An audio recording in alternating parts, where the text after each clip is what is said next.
Hey, Spuddies, Potato McWhiskey here, and welcome to Age of Wonders 4, Eldritch Realms. This is a sponsored video. Triumph Studios and Paradox Interactive have sponsored me to bring you this. Age of Wonders 4 is a wonderful game that I love very much, so if you are interested in it at all, make sure you go down to the description of the video where Eldritch Realms will now be available for you to purchase using cash of some description. Age of Wonders 4 is, as far as I'm concerned, the best Magical 4X that is released in a good long while. And fans of me should know that I typically only take sponsorships of games that I already like. Now, we're going to be playing on Tharu Kath. Oh, sorry.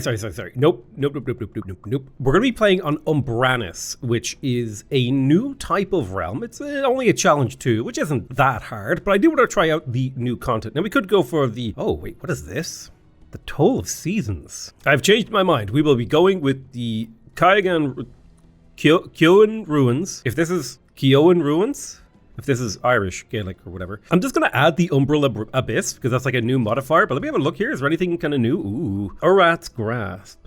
Racial Marauder units have Gloomstrider, Umbral Flesh transformations. Ooh, exciting. So I'm just going to jump in on regular game size. I will play on hard difficulty. I think the game is more fun on hard than brutal, so that's why. The game is more challenging on brutal, but the game is a lot more fun on hard, in my opinion.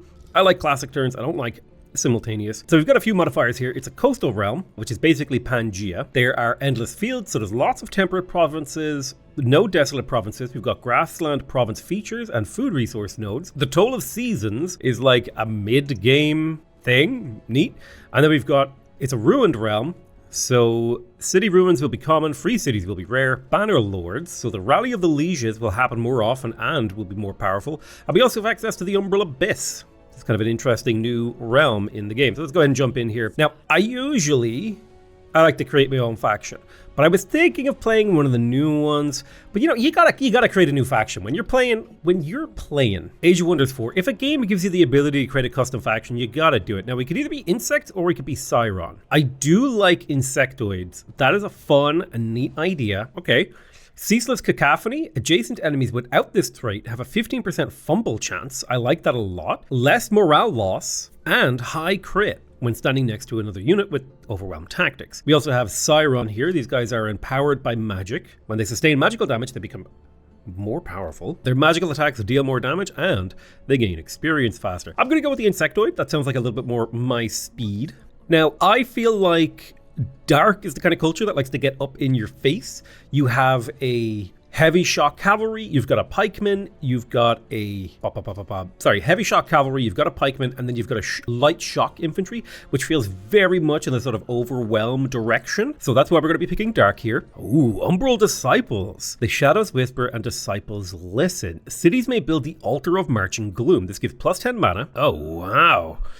So you start altering terrain to gloom at 1 province per tier. This extends to a radius equal to the city tier. So a tier 2 city is a 2 radius. Terrain will gradually revert if the altar is destroyed. It counts as a conduit and it's unlocked by Eldritch Pact. So normally this is something you would learn by making an Eldritch Pact, by making an alliance with an Umbral Dwelling. We would get the Tyrant's Retinue. At the start of battle, summon a Splitterling, which is a tier 1 fighter. This is a small summon that can fight. We get minus 10 alignment, and we start with Umbral Flesh active. Okay, so we get Umbral Malady immunity. While we're in Gloom terrain, we have morale and hit points. Cities of our race, gains extra knowledge for each province with Gloom, and we ignore city stability penalties from Gloom terrain, and hero units gain Gloom Shepherd. Umbral Malady immunity. Now that is tasty. I'm going to take Umbral Disciples. Do we have anything else in here that could be kind of interesting to combo with it? I feel like Scions of Evil just works so well with this. I could have had a look up and down the list, but I had a hard time picking anything but that. Now we're going to be starting with the Tome of the Tentacle. Ooh, it has a lot of really cool abilities like the Conjure Tentacle ability, which is basically an immobile summon that can't be flanked. Then we've got the Constrictor, which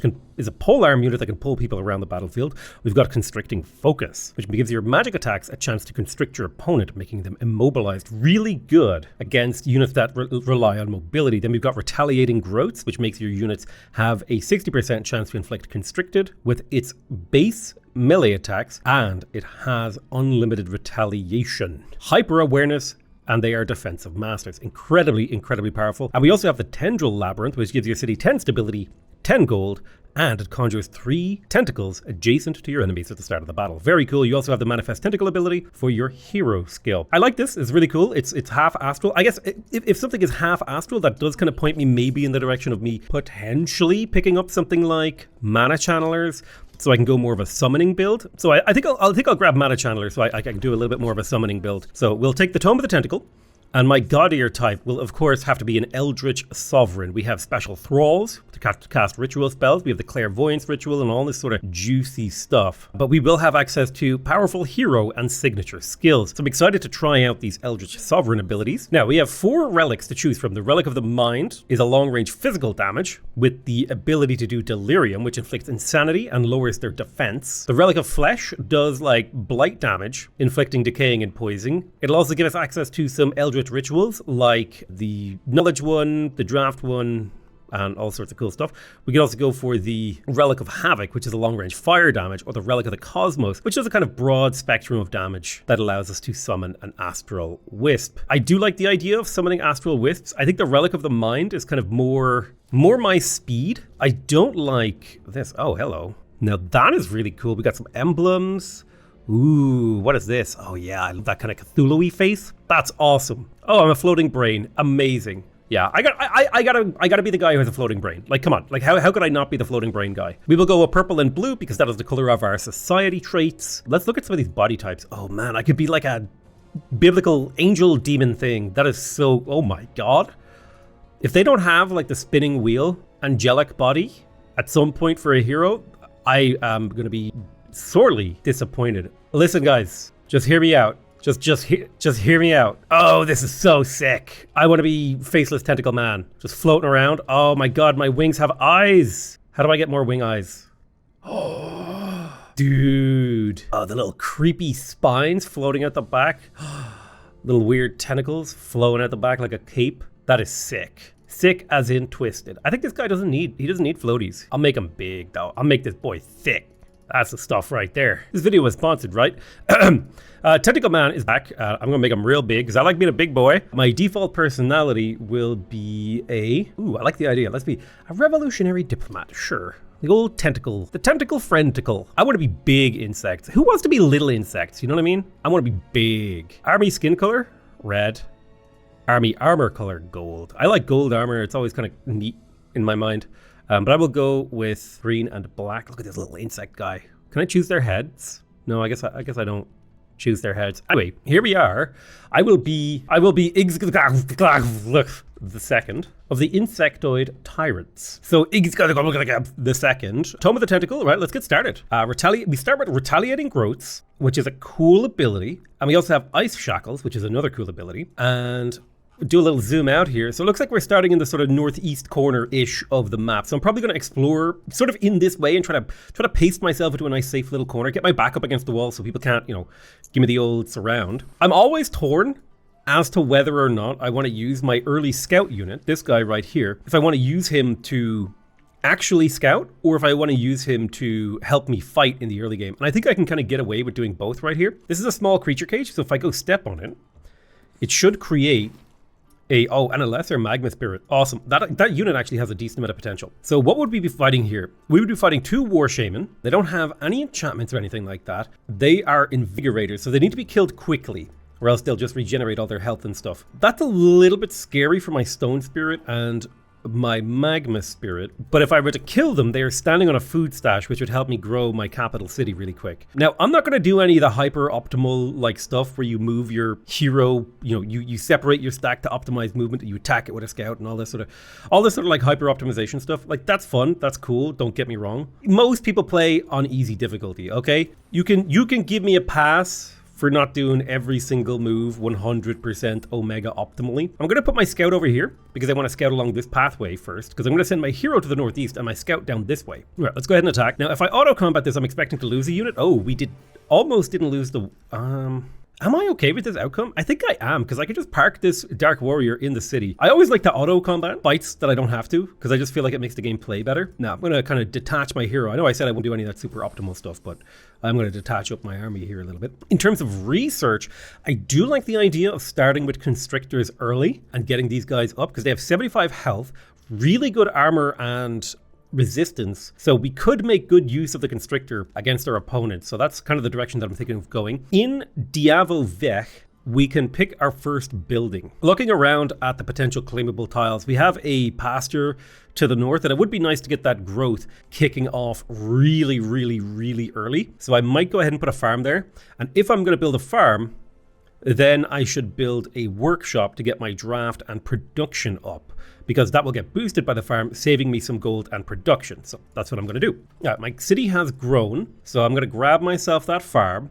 Now, the city is growing in 4 turns. It has a food surplus of 30. If I get this farm right now, it has a food surplus of 44, and it's growing in 3 turns. So that's going to be great. That's going to be a nice food sort of chipping away, helping the city out for the next little while. I'm going to put this Dark Warrior at the edge of my territory here, because he should heal up faster inside my territory than outside of it. Let's take one step at a time through the fog of war. We're looking for easy wins here, things that we can pick up that don't require us do anything. Oh, city ruins here. For 100 boobly boops, I could get a city right here in a couple turns. Now, I could do that like 2 turns from now. So I could turn my sovereign around and actually send him south and get a really fast second city. I will say, by the way, my graphics card does not like this game for some reason. That's a me thing, so you might see some like visual artifacts. I have not been able to figure out why it does that. Pending a complete rebuild of this computer, just assume that it's my fault if you see any weird graphical stuff. Yeah, I think I'm actually going to completely change my plan and head southwest here, because that's city ruin. If I can get that early, I think that's a huge victory for me. So I'll relink my troops up and get prepared to grab it. In Diavo Vech, I'm going to grab myself another Outrider, because now I'm not sending anything to a scout northeast. We do have an Umbral Abyss right here, and we can go down into this dark, scary place, or the underground. There are now 3 planes of existence. We've got the Umbral Abyss, we've got the underground, and then we've got the overworld. And I do like, really like that they're kind of adding more layers to the game. It really does feel like this is becoming a just insane game. All right, so what are we up against here? We're up against Floral Stingers, got about 390 combat power. I could maybe beat these if my hero was level 2. Let me take my hero a couple steps forward alone. Could we beat this? We've got NPC Marauder Guards. This is a little bit easier for us to clear. And if we cleared it, it would make future clears on other things simpler. So I'm going to move my hero back a tile. I'll get my scout in position to engage, and I will bring the rest of my army up here to join. And if I attack with my scout, if I auto-combat, I guess the scout will get himself killed. Oh, no, the scout kept himself alive. Beautiful. This is the kind of outcome I was maybe hoping for. A bunch of the units leveled up, and it's not a big deal. And then I will go grab that city ruins next turn once I have the influence for it. These guys will slowly heal up. I will bring my Dark Warrior down to the southwest edge of my territory. He should be fully healed next turn. I can send him to go rejoin my army. I may detach these 2 units to go get healed. We'll have a little think about that. There are some questions that we have to ask. Do we want this to be a support hero? Do we want our units to be cheaper to maintain inside this army? Do we want like Manifest Tentacle? Defensive training, this is basically like a 10% health and magic armor increase. It's very powerful. Like a lot of the abilities down here are super powerful. The Astral Wisp ritual, on the other hand, could allow me to create Astral Wisps, which is a very powerful battle mage unit. It's a tier 1 battle mage, which is quite a rare thing, and it does a broad spectrum of magic damage. So it's only really weak to people who have taken the blue tome that gives you magic resistance. I can't remember the name of it. I could also take Eldritch Rituals, which would give my Sovereign plus 10 hit points. The Sovereign has Enthralling Presence and Delirium. If I unlocked one of these, I would be able to get the next tier of Eldritch abilities. Ooh, his damage is unblockable. That's powerful. Ooh, Eldritch Influence.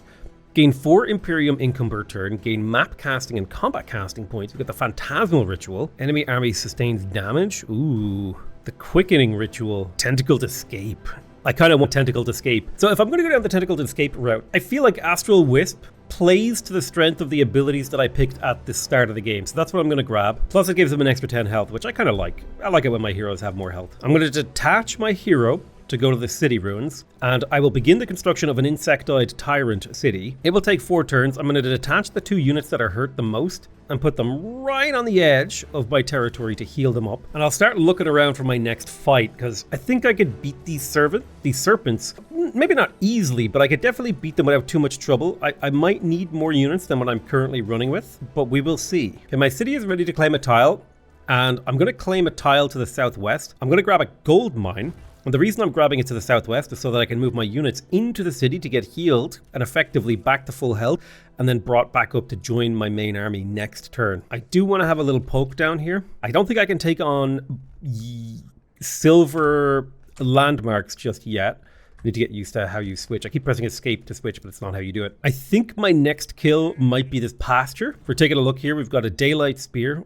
They're kind of scary, actually. The good news is they don't have a way to become non-dormant in that battle, which gives me a significant advantage over the normal capabilities of these units. The other option are the Marauder guards over here, which I think we could potentially take. It's a risky battle without my Dark Warrior and the Outrider. I think it could be a little bit risky, but I'll get into position to do it next turn potentially. I have a scout here.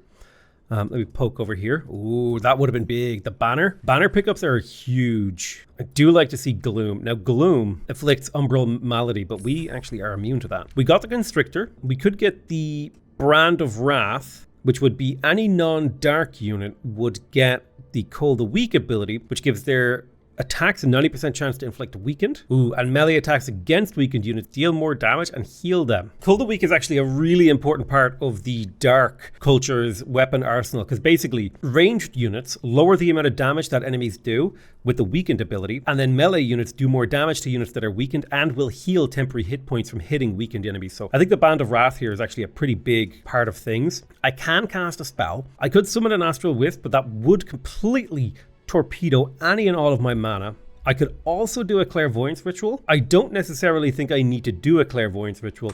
It is a handy little spell to find things, but I don't need it, and so I will skip it. This mana pickup looks like it could be unguarded. Nope, I was not so lucky. It's hard to get value from scouting these days. I'm going to move my shock unit and my scout up so that they'll join the battle. I think this should be a pretty easy auto combat, but I'm going to maybe...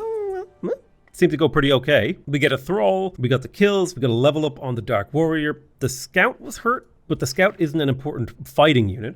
We got a Reflecting Protector, which is a tier 2 secondary defensive item that gives you shield wall. Oh, and it reflects damage to all sustained attacks from back onto attackers. Very cool. We'll take that. Now, you should be pretty close to another level. My poor little scout took a lot of damage, but these guys are now ready to come rejoin the front line because they got healed up by standing inside my territory. And this city is almost ready as well. It would be good if we could clear the stuff around this city so that the things it can claim were like a little better. Like getting an early pasture would be nice. I'm going to take my scout and put him underground because there might be useful things to find down here. It's quote unquote nearby, so it could be worth exploring. And then we'll merge these together. We finished the workshop in the capital. I'm also going to grab the experimentation chambers. That's going to give me knowledge and gold, although I really do need to get the shrine. I should probably only get that after I actually get a quarry, so I'll go experimentation chambers next. That'll be 5 knowledge and 8 gold, and I'm mostly picking that because it's already boosted. We have a rally of the lieges, but we have not yet found an independent city to rally troops from, so you know how it is. Day 7 dawns. I'm bringing up my reinforcements. I'm ready to attack here. It's a low risk battle, although this is the one I'm most likely to lose a unit in. Oh wow, looks like I got away with it again.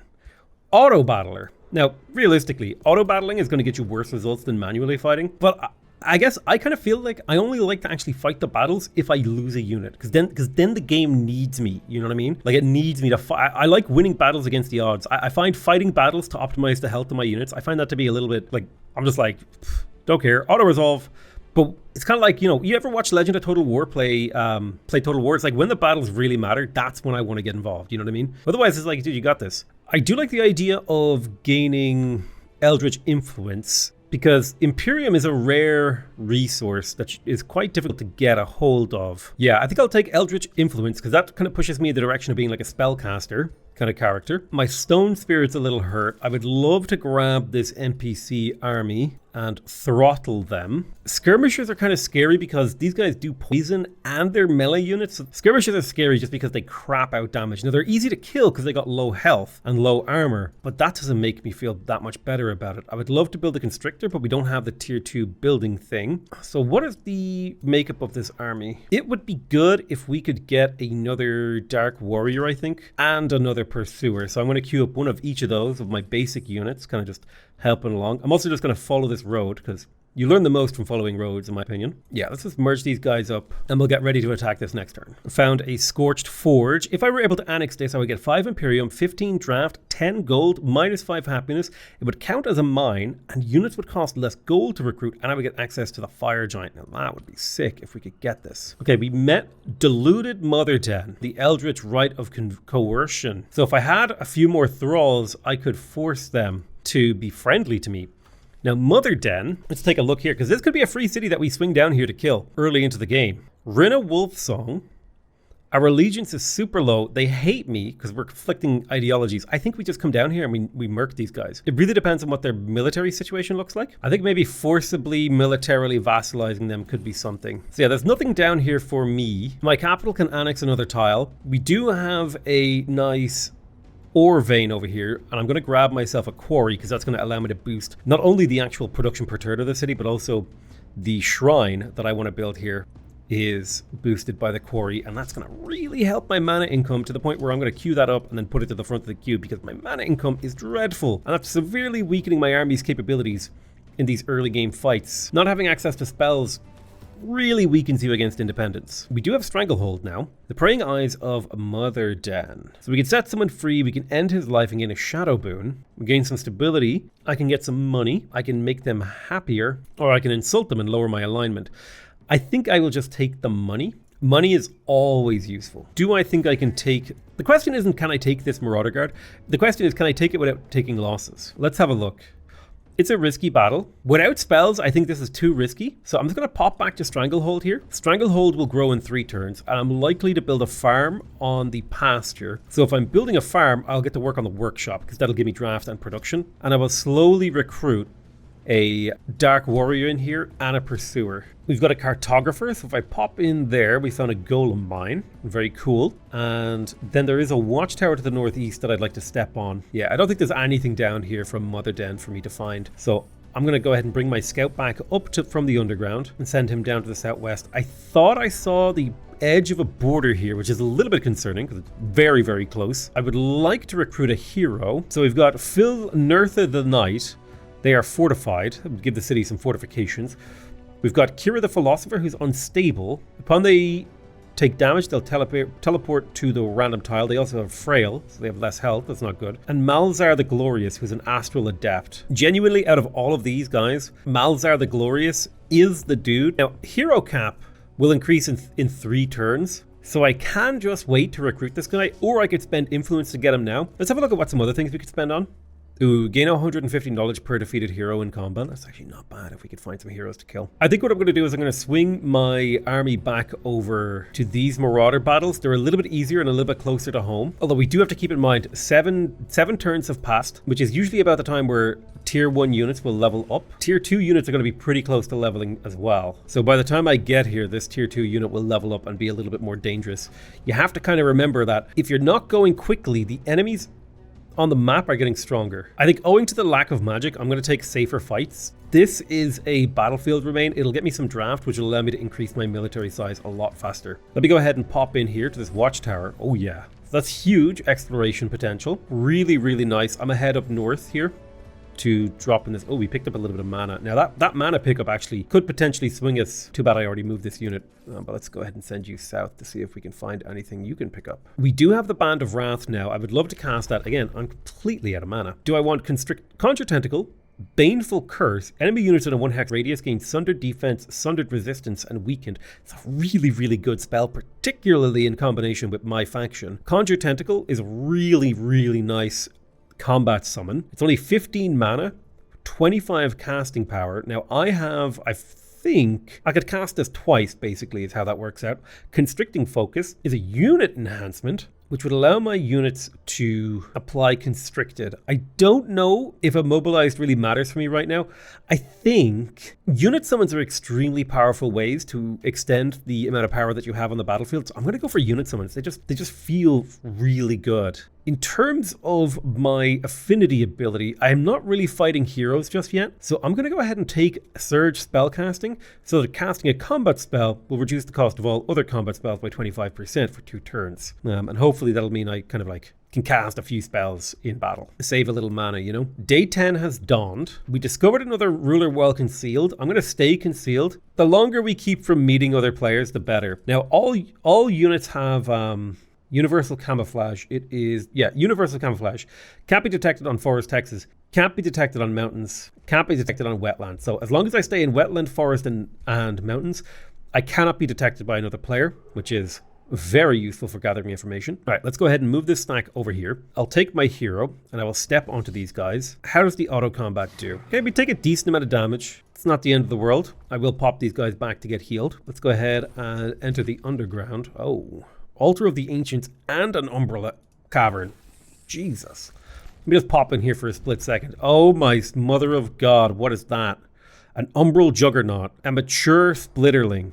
Oh, sweet, merciful Christ. Oh, I really like that the Umbral Abyss does not connect in any logical fashion to any of the other things. That completely changes the way the world is mapped together from a, movement speed point of view. We got the shrine in the capital, and the experimentation chambers are coming out. I think I'm going to queue up the Dread Spire because I would love to start building the constrictors as soon as possible. Plus, the Dread Spire will unlock some really important tier 2 improvements like the Altar of Marching Gloom, which is going to massively boost our mana income. Plus, the Dark Forge, really, really nice infrastructure. Looking around at the potential tiles that I could grab, a farm on this pastures would feel really nice. I am missing a forester, and I could put a forester on the Umbral Gloom tile, which would mean we would get +2 research from this, and we wouldn't suffer any of the negative effects of attaching a territory. Normally, attaching a territory would get you -5 happiness, but that will not happen here. So I'm going to put a forester right there, because I want to boost some of the things like the storehouse and the library. Oh, Logar, the ship scourge. So this is like the weird graphical thing I was talking about. I really apologize for this. I don't know why that happens. I'll try not to show these screens too much. I've literally never seen anyone else have that problem. So it must be something to do with my computer, because I remember way back when I started playing Age of Wonders, my fans were dying and I thought the game had performance issues. Turns out my fans were dying and my computer was literally boiling itself to death. So that was an interesting few days. So this is a pretty safe battle. I'm going to auto combat it. I am expecting to lose a unit, yep, but I'm pretty sure I can avoid this loss if I fight the battle myself. And so I will. So we're up against a bunch of shock units. Now, these lesser storm spirits have charge strike. So they do more damage when they've traveled. So if we can, we would like to be the ones to attack up front. They do have wind barrier, so they're harder to hit with physical ranged and magical attacks. So ideally, we want to get up in their face with repeating attacks. Now, we don't have a whole lot of that in our army. We kind of have mostly, let me see, we've got ranged attack. I guess this guy's kind of a hybrid. He does have special abilities, which helps. We want to make sure that we don't get kind of easily in their range. So let's go ahead and group our units up towards the center of the map. This Splitterling is going to be an important bait unit. So I'll rush him kind of forward a little. There's this Delirium and Eldritch Mind Control. Really looking forward to getting an Eldritch Mind Control off. So my units are kind of all towards the center. I'll end my turn and see how they position themselves.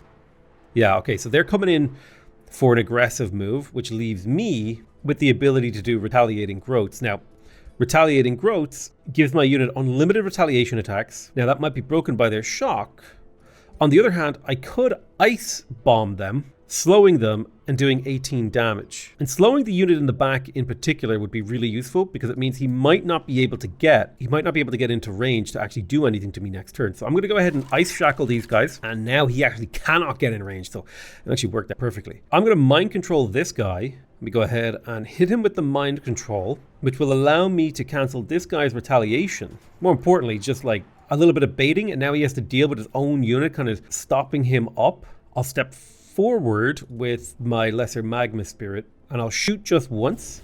Doesn't matter if we miss. I'll come forward with my Splitterling and fortify here because he's going to control this choke point effectively. And then my Dark Warrior should be in position to do some work next turn. Now, I do need to be careful with positioning on my Pursuer. These guys are very hard to hit, but yeah, this is not ideal positioning, but it should be fine. Let's see what they do. I wonder if they decide to attack their own guy. Oh, they do. Amazing. So they don't really understand mind control to the degree that they probably should, but I'm not going to complain when something works out in my favor. I'm going to swing my Splitterling around to the side, and I'm going to use Ice Shackles on this guy to slow him so he can't get to my Pursuer. And now all I have to do is move my Pursuer a single tile to the right, and he's basically invincible from their shocks. My Dark Warrior can crash into this guy's back, flanking him, doing massive damage. Boom, 31. And now I've got a 30% chance to kill here. Wind Barrier does make that really hard. What's your ranged attack like? Okay, Mind Spike, 5%. Here's what I'll do. I'll get the kill with the Splitterling, because it's just a free kill, basically. Boom. That's a wrap for him. I'll shoot this guy twice. That means I have a pretty reasonable chance to inflict weakened on him, which means he's not going to do that much damage when he comes at me. And now I can move my Magma Spirit. Wait, hold on.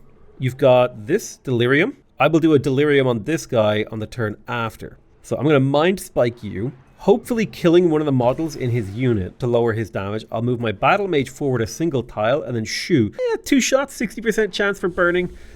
I'm not gonna write home if this misses, but I would be very happy if it hits or even grazes, and it did.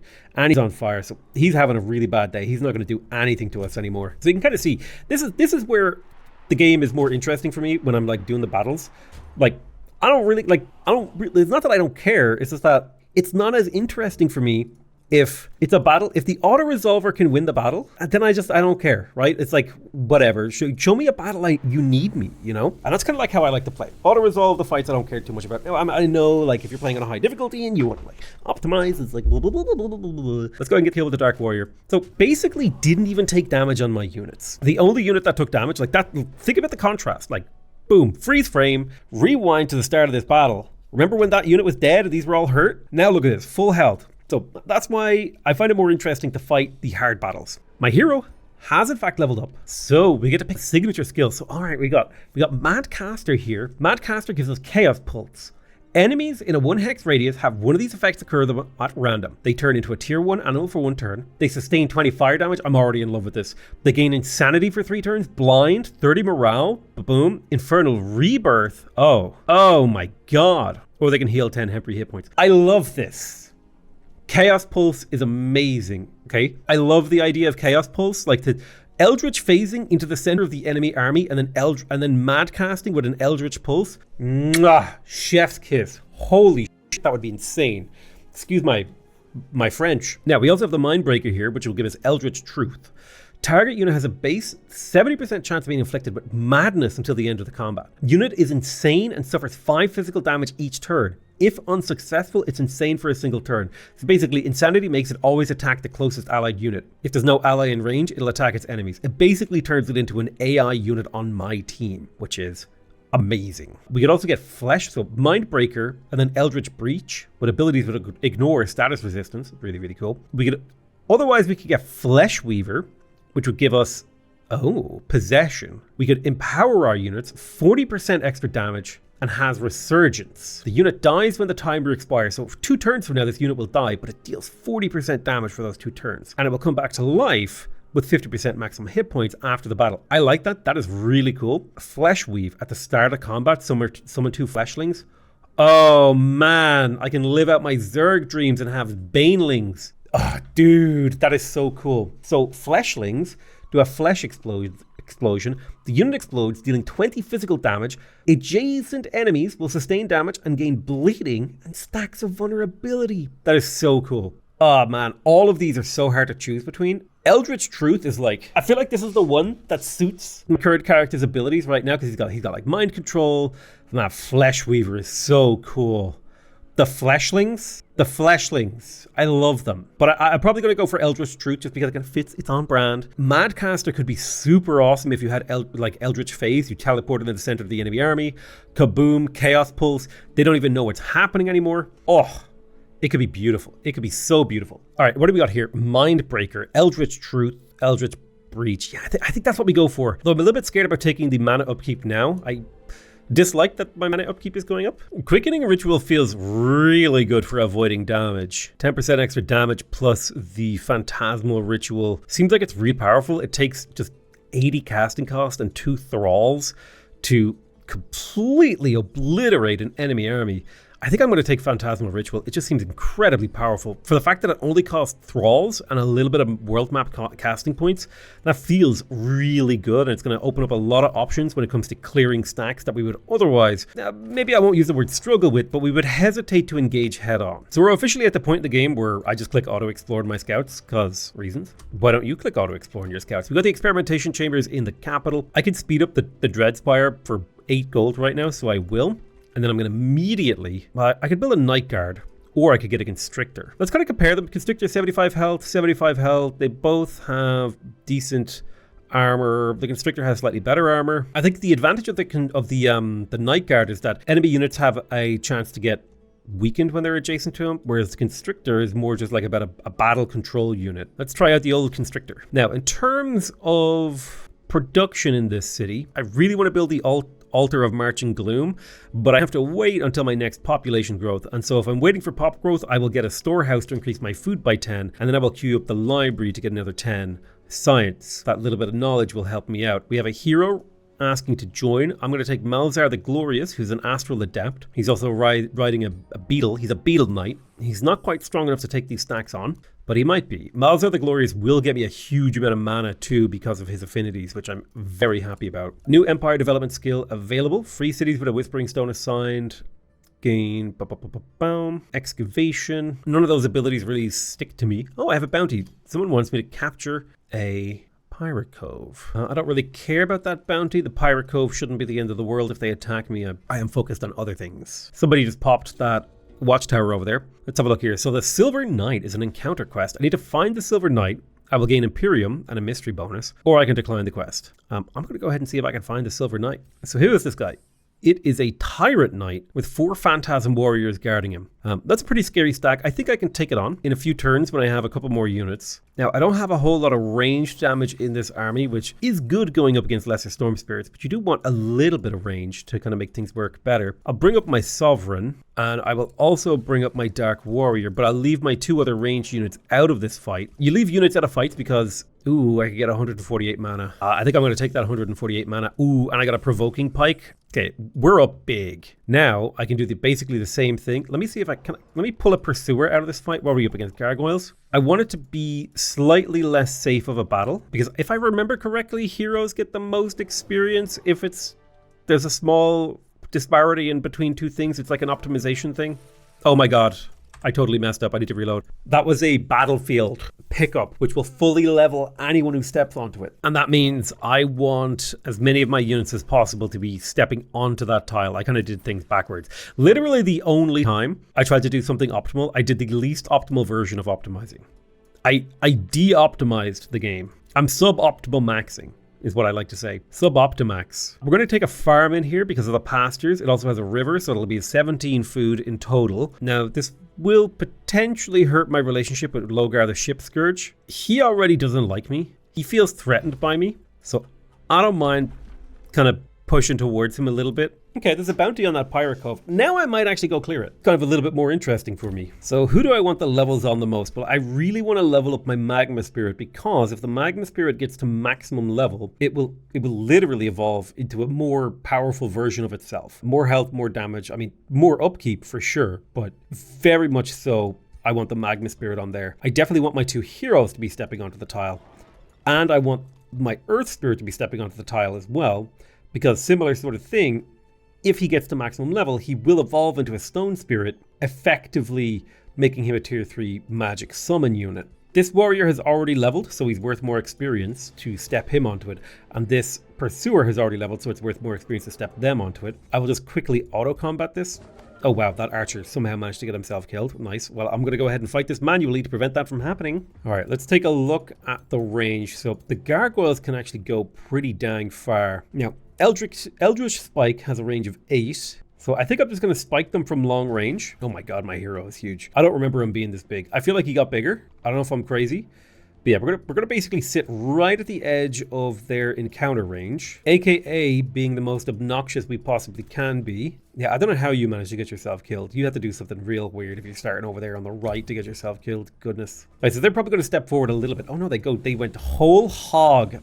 Beautiful. I'm going to place a tentacle right there. That will allow me to constrict this guy, taking him out of the fight. He can't move, and the only thing he can attack is this tentacle, so that'll keep him busy for a turn or two. I'm going to inflict Eldritch Mind Control on this guy to hopefully break this guy's defense mode, which will lower this guy's defense because he was providing overlapping defense mode because he's a shield wall unit. Now, I want to shoot him with my Pursuer.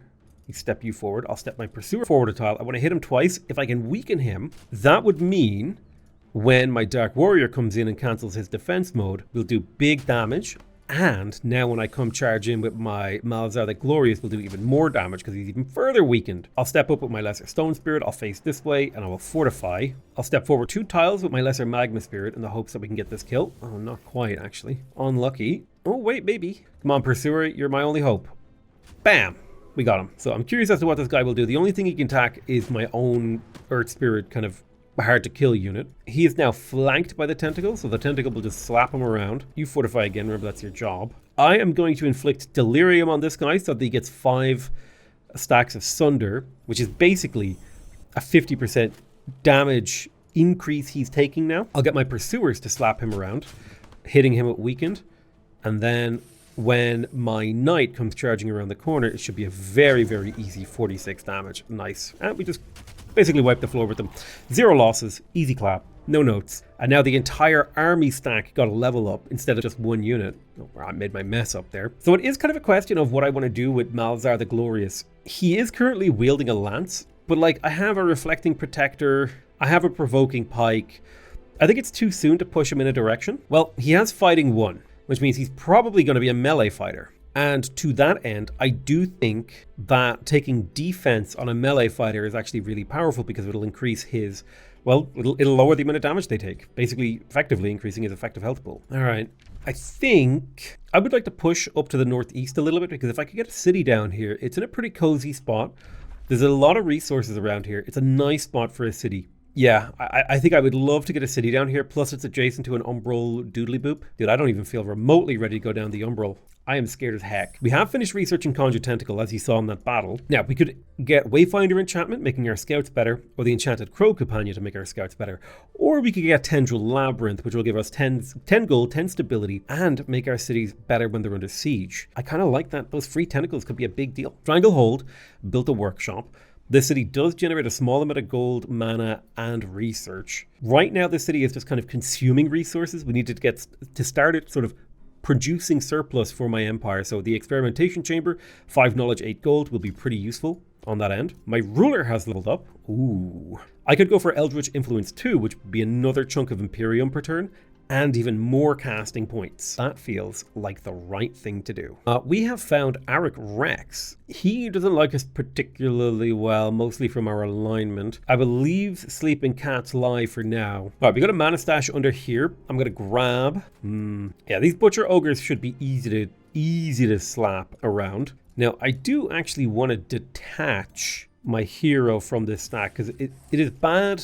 It's not good to have heroes in the same stack. There are penalties to it. Pretty safe battle, auto, boom, easily cleared. We get a bunch of mana. We're going to move these armies together because they'll be nice and safe together, cooperating. I'm going to grab myself another pasture because that is another 17 food or something, so it'll speed up the city's growth by another 2 turns rather. So that'll be a nice return on investment to get those pastures online. Stranglehold can get another province here. I have cleared up some of these gold tiles, and gold is really powerful, so I'm going to grab a bit of gold here. It has been claimed. I'm just going to ignore those claims and expand sort of in his face. He's declared a rivalry on me. I'm going to declare a rival on him. Now, this does mean he's likely to come fight me, so I need to be ready for that, which is why I'm fighting over here to level my units up. We've got a pasture, and we've got a gold vein. Let's clear the gold vein first. Should be a safe auto battle, barely any damage taken, and then we will auto combat this one, barely any damage taken. Perfect. I'll scuttle this hero back a couple tiles to get healed up. These 2 units will detach because they're a little hurt. We'll continue on. Ooh, Astral Dew over here. That'll be hard clear right now. I think these Astral Wisps would be really difficult because I mostly have melee units and they're extremely resilient against melee units. My capital has finished building a library. We have a few directions we can go here. I do think getting your special province improvements up online early can be good. And I'm going to click Attract Population. I'm going to build a quarry here.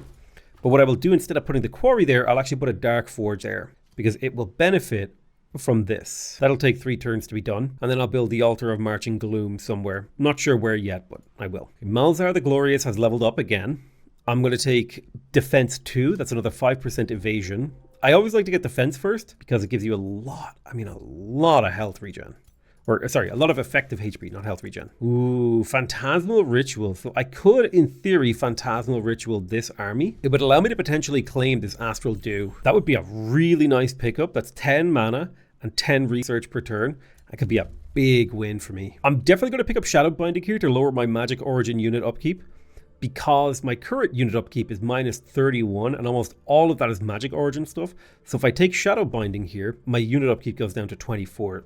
Big wins. Mother Den has sent a war party to raid my domain. So the reality is I have to capture this next turn or not at all, because now I need to turn my armies around to go deal with Mother Den and whatever this guy's Lochnar or whatever his name is. Oh shoot, I should have started casting it last turn. Unlucky. Stranglehold isn't building anything, so I will tell it to... It's growing in 2 turns, so I'll tell it to produce merchandise for 2 turns, so it'll make a tiny little bit of extra gold and not use gold. That's important. And I'll get some more Dark Warriors and Pursuers. Just having a small collection of military units is always useful. In terms of research, it's time for us to pick a new tome. The Tome of Warding could be really powerful because it would basically make us take a lot less elemental damage. And a lot of these kind of astral units, let me have a look at these umbral units, like the Direcaster. Crushing Isolation does frost damage. The Will Thief does frost and physical. The Wisp does a variety of damages. So that kind of protective energy could be really good if we do decide to explore the Umbral Abyss, if you know what I mean. Like this Flesh Abomination here. Oh, good God, that's amazing. Mostly does physical... Warlock, physical, magic. Yeah, I don't know. It's kind of hard. I think the main argument against the Tome of Warding is that Staves of Warding, which is sort of where a lot of this tome's power is locked into the Staves of Warding, which requires you to have a support unit, and we wouldn't have a support unit to make use of Staves of Warding, which is +2 bolstered resistance, which is an insane amount of resistance because each +1 resistance is a 10% reduction in the damage you take from magic, all sources of magic. So if you combine that with magical wards, you basically take no magic damage, but we don't have a support unit to take advantage of this, which kind of points me in the direction of a hole in my Empire's abilities. Now, the Channeling Tower is quite good. Just gives you mana per adjacent mana conduits. We could get the Evoker, which is like a lightning damage guy. Lesser Lightning Spirits, Lesser Storm Spirits. These guys are pretty powerful. Lightning Focus, Fulmination, Lightning Blades, Lightning Torrent. I'm kind of thinking about... So in terms of the blue tomes, I would love to get Tome of Warding, but I would lean more towards Evocation as just being better. The Tome of Necromancy. We could make this work. It would be weird. I don't think we want the Tome of Evolution, nor do we want the Tome of Beasts. The Tome of Roots, yeah, it doesn't really fit, I don't think, nor does the Tome of Rock, nor does the Tome of Enchantment. The Tome of Alchemy doesn't really fit with our build. So I'm kind of looking ahead to the future here to help me make a decision. If we are going hard in the direction of Undeath and Shadow, eventually we'll go for the Tome of the Eternal Lord, right? And then we'll get something like Battlefield Reanimation. All friendly undead units come back to life with 50% of their health. This is a combat summon spell, by the way. Non-undead corpses come back as decaying zombies under your control. Really, really powerful late game spell. We can also get the Eternal one. When this unit is killed in battle, after 2 turns, it comes back to life with 35% of its hit points. Infinite number of uses. True Death Magic, Curse of the Reaper. Ooh, support units and battle mages would have the Curse of the Reaper. Withering Mist. So I definitely know that I would like to maybe go for the Tome of Corruption.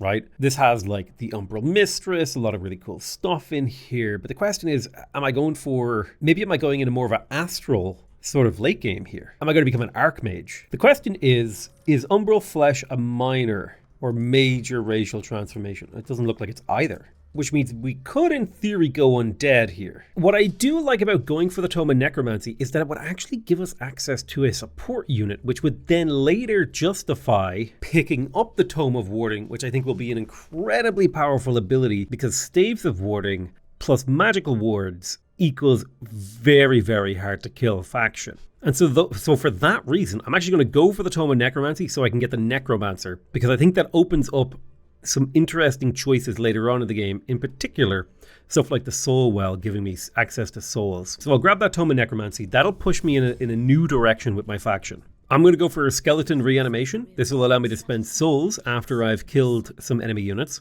And also going into sort of magical summoning undead direction already fits with the kind of choices I've made with regards to the long-term economy of my faction. Blocking and shuffling research is cheaper. City research structures are cheaper as well. I do like the cheaper research buildings. That's going to make sort of advancing a little bit easier. Now is the time to strike. It's a low risk battle. I'm going to pop in here. I'm going to fire off the Phantasmal Ritual. So if I right click, they will take a huge chunk of damage. Now they are healing, but if I strike right now, this should be a low risk battle.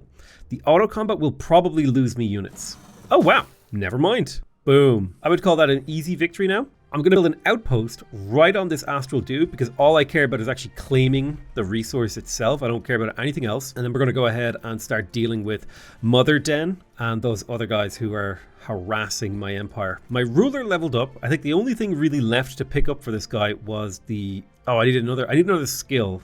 Let's see here. Mass Phantasmal Ritual. Enemies in target area and adjacent provinces sustain 15% of their health. Ooh. Astral Siphoner Ritual. Hit points, resistance, Quickening Ritual, Desperate Anguish, Eldritch Rituals, or Eldritch Phase.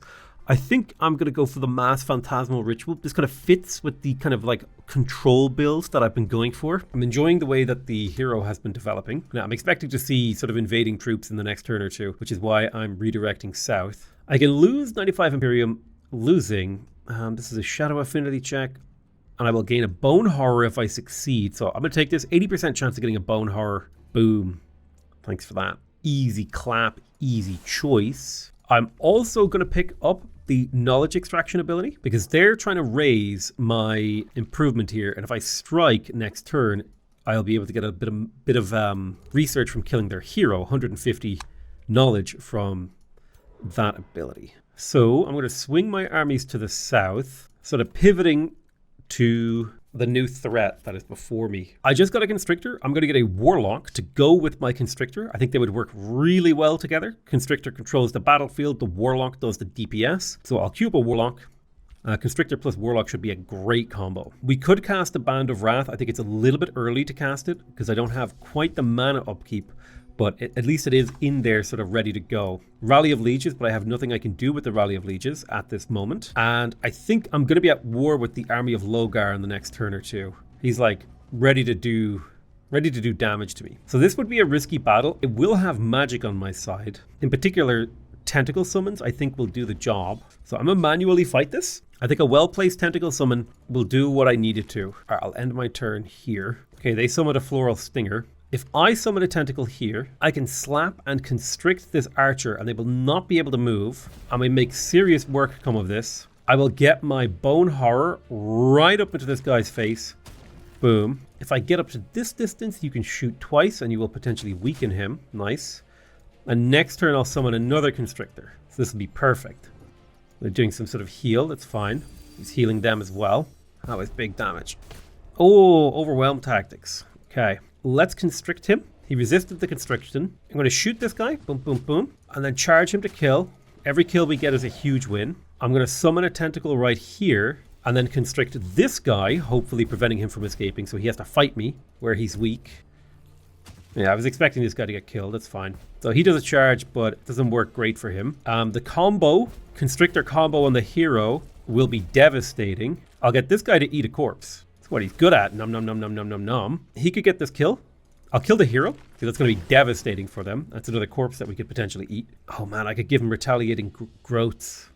I don't think he needs it. I don't think I need to summon another Constrictor either. I lost a unit, but I prevented a pillage and I got a kill on a hero for 150 knowledge. So I would call this a successful sort of battle, especially because this battle, pivoting, gave me the time that I needed to get an Astral Dew, which is going to pay off 10 mana and 10 research every turn for the rest of the game. That was big. So we got 10 souls and 150 mana. So I'm going to scuttle this bone horror back into the town. I am a little bit concerned about my mana stuff. I think it is worth it to build a palisade wall on this outpost because it has an important strategic resource on it. So I'll put that palisade wall there. Now, Astral Dew gives me lightning damage and resistance, as well as resistance and spellcasting in the item forge. And it also gives me 15 world map global casting points, which is awesome. I need to go eradicate Mother Den. There is Astral Dew here that we can get as well. It shouldn't be too hard for us to clear this, especially if we make use of that Phantasmal Ritual Thrall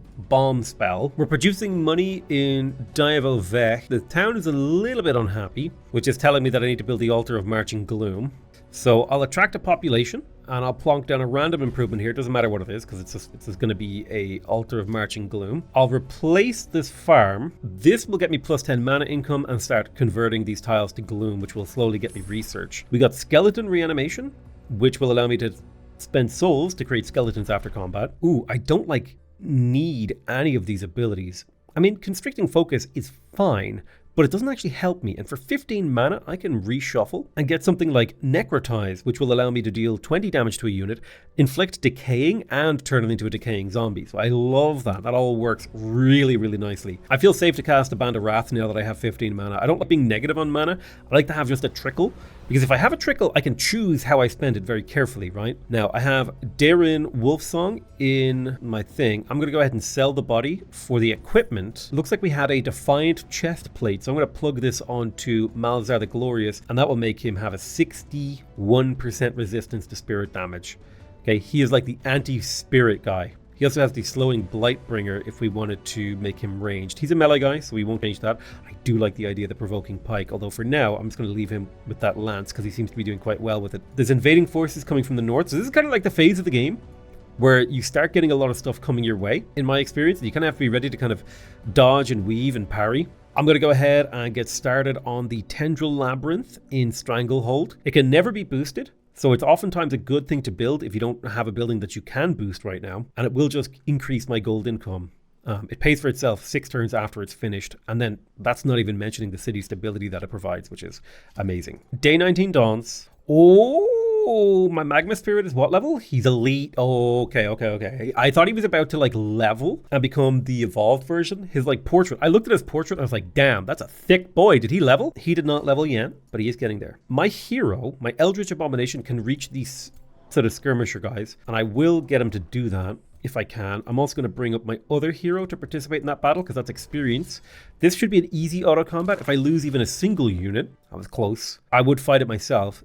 That unit did get hurt a lot, but he didn't die. Another shield. Goodness. Absolutely not the kind of thing that we need. We do not need shields as this faction. The second we can start forging items, we'll delete those shields. I do like the idea of putting a Bone Horror in my main stack, but we don't need to do that just yet. Stranglehold can annex another tile. There is a mana node here to the north. Now, I don't know if it has a unit on it. I can't tell. It would be amazing to get that mana, though. I'm gonna build that conduit. Yeah, that's 15 mana per turn. That's big. It didn't feel like I got 15 mana per turn. It felt like less, which I don't like. Okay, Malzar the Glorious is ready to level up. Now, currently, as far as I can tell, he is very much so a get in the enemy's face, do a bunch of damage. Blink is really, really good on almost every hero because A, it allows you to change where the hero is, and positioning is everything in strategy games, and B, it gives you 40% evasion. So he basically becomes immune to ranged attacks. Now, Summon Undead, on the other hand, summoning a random tier 3 undead unit for 3 turns is crazy good, especially if he charges in, hits an enemy really hard, boom, turns to the left, summons a Giga Undead. You know what I mean? This is just powerful. I think Blink kind of suits Malzar though. Malzar the Glorious, I don't think he's an undead summoner. I think he's a blinker, okay? He's gonna get blunk. He blinks on someone and then says, lol, get blunk, son. You got blunked. That's what I feel like Malzar would say. So we're going to take Fighting 2 for an extra 10% damage.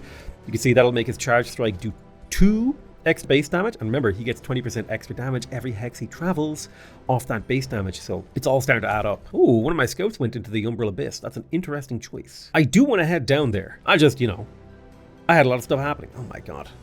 And I still need to go defeat this quest unit over here. I got 17 turns to deal with that. I will probably take all my strongest units that way when the time is right. I'm going to do a phantasmal ritual on this stack of army because this is a lot of serpents. And these flow serpents are like, A, they're extremely annoying to kill because the second you hit them become invulnerable and they're stunned. And B, they have this astral pursuit ability allowing them to teleport behind a unit and immediately flank it, dealing a random amount of damage. And that's extremely frustrating to deal with, especially if you have vulnerable ranged units. All right, I'm going to put this ranged unit in the city, nice and safe. So I want to clear this to get another copy of Astral Dew. Okay, so we can put them down to get the battle. I already invested a lot into getting the battle, so I'm going to auto combat and see what happens. Okay. Now I'm going to retry. I refuse to accept this. Plus, I get to use the Constrictor for the first time. So we're dealing with displaced reality. All attacking units will be displaced by 2 hexes every 2 turns. It's very scary. It's very important that we keep our low health, weak units towards the back. Whereas units like this Bone Horror needs to get up and charge into the front as fast as possible. I will get blah, blah, blah, blah, blah, the second up in the front. I'll bring my Constrictor over here and my hero. Now, what is the range on this again? It's a 3 range teleport, basically. I'm going to have you beside this guy, keeping him safe. All right, let's see what they do. Hopefully I can bait them with these little skitterers. Okay, they went for my hero. Oh my god. He counterattacked and killed the snake in 1 hit. Oh my sweet Christ. That's painful for them. So the annoying thing about these guys is you want to kill them in 1 hit. So repeating attacks are no good. I'm going to summon a tentacle over here because that's going to be really annoying for them. There's a small chance I get stunned, but that's okay. It did a bunch of damage. And now my enemy has to deal with the fact that I'm right up in his business. Don't even care that I took the stun on this unit because we did damage and that's what we were after. Now I would pull, he would get constricted. So instead what I want to do is I want to astral refuge him. Then my constrictor can step forward and grip this wisp over. Boom. We resisted their attempt to spin it around. We'll fire off some firebolts. A small chance we hit our own unit, but that's okay. I am super okay with that, believe it or not. I'm going to fortify my Stone Spirit adjacent to my Magma Spirit because it's the unit that can easily be killed. And then I'll Mind Spike this guy because he is easily killed. Boom. Easy. So now we're going to get like teleported all around. Not going to feel good, but it'll be fine. And we take a lot of damage on our Constrictor, which I do not like. But we killed another snake. God, I love killing snakes. They are flanked. I'll poke them. I wonder, Malzar the Glorious, if you teleport it over here, does this now count as a charge? No, it doesn't because you have no more attack speed or movement. Blah, blah, blah, blah, blah, blah, blah, blah, blah, blah. I'll pop him. You go into defense mode. You're stunned. Go ahead and charge strike. Astral Membrane resisted. Get that kill. Bop. I can't believe I did that. That was very dumb of me. That was a very, very silly thing that I did. I don't think we have a chance of losing any units right now, though. Oh, you're no longer stunned. Go ahead and get him. You might get stunned. Boom. So all he's got is this guy. I don't think he can get a kill with the snake. The teleporting, wiggling, annoying snake. Yeah, counterattack, got him killed. They have very low health, but it doesn't matter because they're like astral torpedoes. They just do so much damage. All right, we got 62 mana and a Flame Warding Crown. I will pop that on my hero because now he's going to take 47% reduced fire damage and 57% reduced frost damage, which is nice. Now, we also need to deal with this stack here, which is the Marauder Guard stack. The question is, do I think I can kill Mother Den and then get back out over here in 17 turns to kill the Silver Knight? I mean, 17 turns is a long time, but a lot can happen in 17 turns. And I feel like I should prioritize this Eldritch quest because it's kind of like themed around my civilization. So I'll initiate the battle with my hero. Bring you up. This should be a very, very safe battle. Like auto combat, 0 losses is what I'm expecting. Perfect. We have 5 souls. Plus we can skeletonize some of these guys. I'm not going to spend my skulls on this because that's not what I want to use my skulls for. Let me bring my Bone Horror. Oh, my Bone Horror can't reach. Well, I'll tell you what I'll do. I'll attract a pop here and I'll build a forester on this tile. Plus it has a pasture, which is nice. That will mean my Bone Horror will get a full heal tick this turn, as will my units over here without having to move. I'll give you the strongest units. So let me have a look at what you have. You have a Bone Horror, a Constrictor, and a Dark Warrior. I'm probably also going to give you the Warlock plus a high-level Pursuer to kind of round out your army because you're very melee heavy right now. The Dark faction works best when it has ranged and melee working in concert. I mean, most factions work best that way, but you know. Okay, Astral Dew acquired. So now we have 2 copies of Astral Dew, which means we have one we could sell. I'd be willing to give this guy Astral Dew if he gave me 4 mana per turn. Boom. Easy trade. And now he's incentivized not to attack me, and he's going to be stronger fighting other people. So Logar is trespassing in my domain, which will slowly give me justification to go to war with him. All right, I'm going to move my hero stack to this gold vein, and I'm going to add the Frost Warlock to it. I need to be careful about my gold income. I don't want it to dip too low. I'm going to grab the Tendril Labyrinth in Dievo Vec, because that's, again, more delicious city stability and gold. That's going to help us sustain our economy for a little bit longer. I do want more Constrictors and Warlocks. I need to unlock basic sea... Oh, what's this? To other Empire's vassals to gain their tribute. Gain the Crypt Blade hero item. Unit kill this weapon turns into a decaying zombie until the end of the battle. Oh, it's really good. I'm going to grab the Crypt Blade and I will give it to Malzar, because there's definitely use cases for this. I'm going to unequip this, though, so that I can give that to my main lord. Oh, it takes a turn for it to be transported. That's fine. I need to unlock Seafaring next turn so I can maybe come out here and kill some of these pirate coves. They're only bronze infestation spawners, so they shouldn't be hard to kill, but they will be water battles, which kind of complicates things in annoying ways. We finished researching Necrotize, so let's pop in here. 2 more research cycles. Oh yeah, we want the Necromancer. Oh, I do like soul collection here. 10 souls income for 30 gold upkeep. I'm gonna lock that in. But I definitely want the Necromancer because it's going to be the only support unit that I can really get access to this game, especially if we're going to be going kind of a weird Eldritch Undead route. We got the Palisade Walls in the outpost that's protecting my Astral Dew. I will also get Stone Walls to further protect it. I was denounced by Lothar. I don't think that's going to really change things. It's kind of, we're already sort of careening towards each other. Preparing for a war. My poor little scout has been caught out by a bunch of eldritch horrors. Well, that's a wrap on you, little guy. Invading Sylviculture. When a great world tree has been sufficiently matured, it shoots off its seeds into the astral sea towards new world. World is not replaced. Instead, they spread their seeds in distant realms. Forest. So, fragments of the shadow world have crashed into every forest, causing them to spread and grow hostile towards your armies. Forests start to spread to adjacent provinces. Grasping vines will be active in combat. Units on forest provinces will suffer from living forest, which lowers vision by 2 and hurts them by 5 health. Be wary of the forests. They are no longer safe. Oh boy. Now that is a little scary. I didn't even know what that was. All right, there's a couple of necromancers here. This should be like an easy auto-resolve, right? Come on now. Yeah, okay. That's what I was hoping. I was hoping for an easy auto-resolve. Ooh, Skeleton Mage, tier 1 Death Bolts. I like it. That's pretty cool. That's pretty cool. What would the Skeleton Warrior do? Why can't I see its stats? Show me your stats, Warrior. Do I need shield units or do I want mage units? These are tribal insects. I don't know if we want to make these skeletons just yet. We're gonna chill a little bit on that one. I'm gonna see if I can clear that haunted graveyard next turn. Can't really afford to build more units and lower my income, so I'll just have these archers kind of running around in support of this stack. Mother Den has sent another war party, which is good because it's another set of units that I can fight and grow more powerful from. Oh, you would. Goddamn neutrals are pillaging my land. All right, we're in awful forest that hurts us. We do not like it. This should be a pretty safe battle. Auto combat? What are we looking at here? Yeah, easy clap. A little bit of production. Man, I keep getting shields. I really don't need shields. Like, I super don't need shields. Stranglehold produced a labyrinth. Let me pop in here. I'm going to build the Dread Spire. That will give me plus 10 gold income. Kind of what I need to sustain a higher level of production. We got Malzar the Glorious a level. Ooh, martial expertise. I think I'll take defense 3. Because it's another plus 2 armor and a 10% evasion, bringing up to plus 4 armor and 20% evasion, which is effectively 20% effective health increase. It's a lot. I don't like the evading Sylviculture event. I'm gonna be real with you. I don't think that's cool. What are we up against? Oh my god, this is gonna be a bloodbath. Okay, we managed to pull it off in the auto resolve, which I'm gonna take it. Boom. Marauder Guard.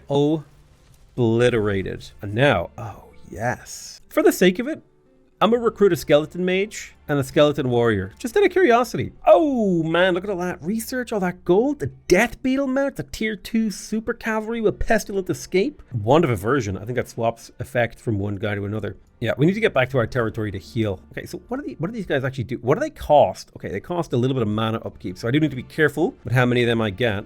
We'll pop back here to get a little health up.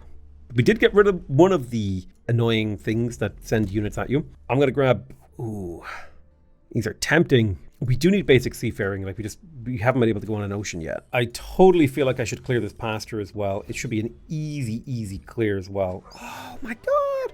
You're gonna make me manually fight an easy battle like this? Bruh. This guy's lighting the battlefield on fire. You gotta watch out for him. All right, so they're gonna come forward. Oh, immobilization, grasping vines resisted. Ow. Oh, the cacophony helped. I think they got immobilized. That sucks for them. It is only a 25% chance to hit, but it will completely shatter. It will make them weak. So we'll also do some firebolts. Perfect. Okay, these two units got shimonied.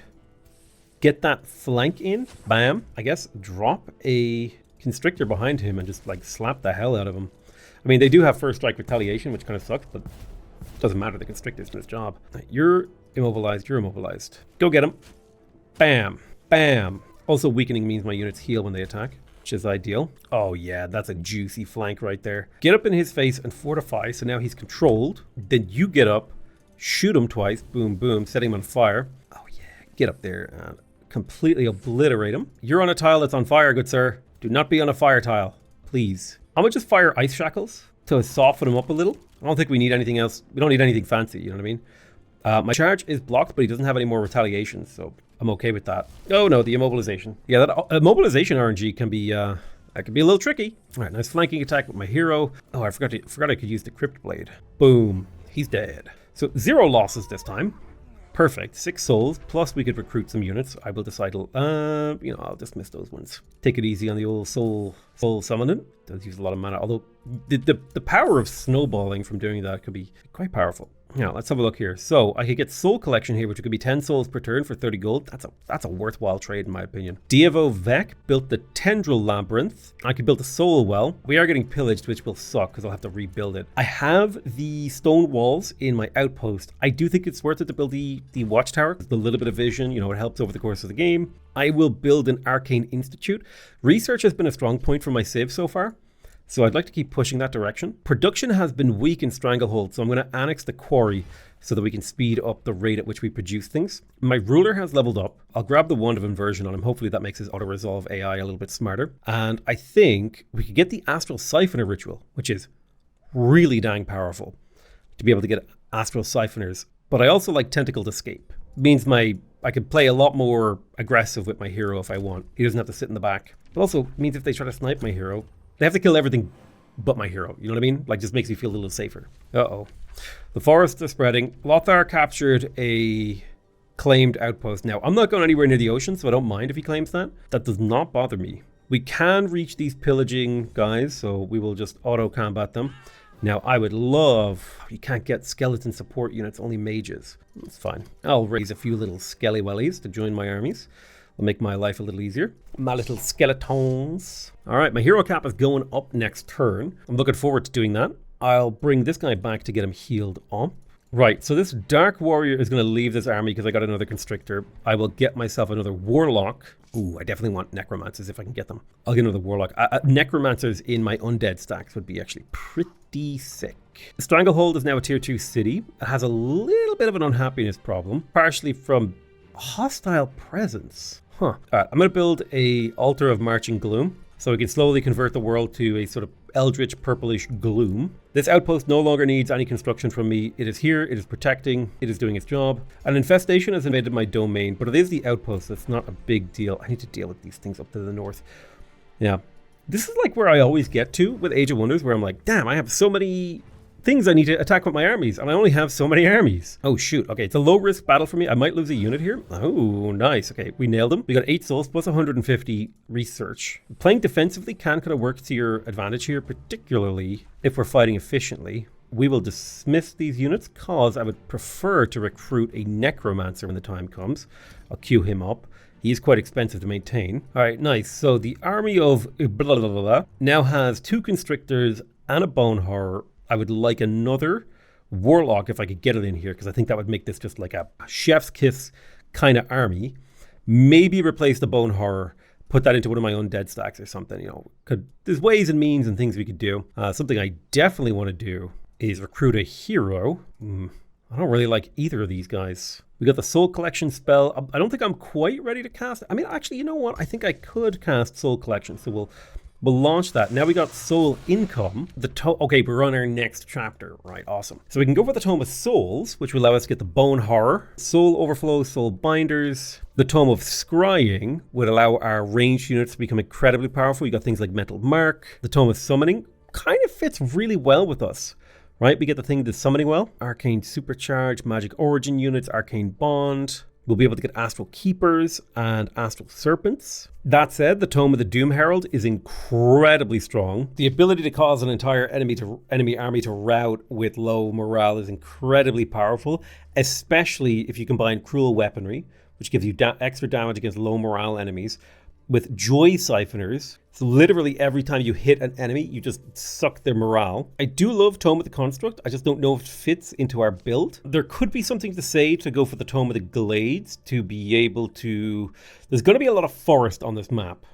So getting access to Leaf Skinned, which would allow us to move through forests easier and also make us harder to be detected on forests, giving us resistance as well. And our Shield and Polearm units would get Aspect of the Root, which is basically like the greatest tanking ability in the entire game, the fact that it gives you 30 health and puts you into defense mode. This is an option. Now the Tome of the Fey Mists could also be an option. You've got the Mistling as a skirmisher unit with attacks that inflict random magic negatives. Oh, we could become Fey. We would get Fey Guile. So if we're obscured or in Mist, we would get a random positive effect. We would ignore vision penalties from Misty and accuracy penalties. Here's the thing.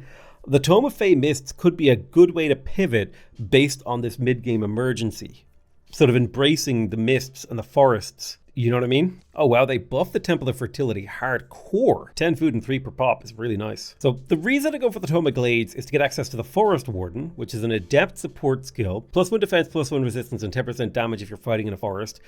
Leaf Skin would give us +1 resistance, Forest Walk, and Camouflage, and the Aspect of the Root, as well as access to the Glade Runner and the Entwined Protector. The Glade Runner is actually a racial unit, so that this one would have the Umbral Disciple ability. The Entwined Protector would not. So we need to keep all of that in mind. Fey Blessing would be a pretty cool ability to give our Necromancers +10 health. Clinging Mist makes us harder to kill. I think we will just push down the Tome of Summoning. Starting with a Wisp Familiar would be really nice once we start transitioning into battle magic, so I'm going to take that. Now, Conjuring an Astral Keeper is a combat summon. I do already have a really good combat summon, but the Astral Keeper has a special ability called Shatter Self, which triggers Astral Torrent. So Astral Torrent is when this unit dies, it heals all nearby friendly units to health, but it also has a Shatter Self to choose when to do that, to do a 25 health AoE health bomb, while also having Astral Blessing that will allow it to heal another 25 health and also give a unit a +2 lightning damage and the ability to inflict electrified. And it itself can shoot lightning blasts, so I think this Astral Keeper is like really, really powerful. Damn, although Arcane Restoration is really good for Magic Origin. Ooh, that's really, really powerful. I think I'll take the Astral Keeper. I'm a big fan of summoning spells. I love them. I think they're a lot of fun. I think they make the game more interesting to play. We captured Maelmore Wolfsong, who has a whole bunch of really nice equipment. So I think what we'll do is we will go ahead. Well, we don't want to grant them their freedom, do we? What we would really like to do is to kill them, but I think we need to build a particular building in order to kill them to get all their equipment. I would be interested in clearing this cursed barrow as well, because it has +2 mana, +2 knowledge, and +1 soul for every hero in the crypt. Now that would be really, really nice for us to kill a bunch of heroes and kind of fill up our crypt. We built the Arcane Institute in our capital, and we can expand the borders a little bit. It would be nice to build a summoning well or the soul well. I will grab myself a quarry over here on this gloom tile, and then I'm going to go ahead and yeah, I'll build the summoning well because it's a lot of mana over here, and we love having a lot of mana. I'm going to recruit Phil Nurta the Knight. Take them into my employ because they are actually set up as a pretty damn good defensive leader. They do have the fortified ability, which gives their city fortification health. This is a support hero, so they have gone in the direction of support, and I am intrigued by the idea of having a supportive hero with a shield. The Hardy Protector would give health and fire defense. The Thunder Warding Protector would give defense and lightning resisting. The Reflecting Protector would reflect all damage sustained, a little bit of the damage sustained onto attack. I'm going to take the Reflecting Protector on you, and we'll stick with the Blightbringer for the poison stuff. We won't give you the Defiant chest plate or anything like that. But yeah, for now, this character will lead another army. I am tempted to reset their skills so that I can come down here, take Unholy Leader, non-hero Undead will have 10% damage and +1 resistance. And if I take Inspiring Leader, it'll make them cheaper to maintain. And I also like the idea of getting Experienced Leader so we can have elite skeletons. It is only 2 experience per turn, but considering this unit only needs to get 4 experience to rank up for +10 hit points, and it gets 10 hit points every level, that's 1, 2, 3, 4, 5 times 50, that would effectively double this crappy tier 1 unit's health pool, while also getting it a 20% damage increase, extra defense. And then if we compare that to the Skeleton Mage, for example, yeah, honestly, I think taking that Experienced Leader promotion was the right move.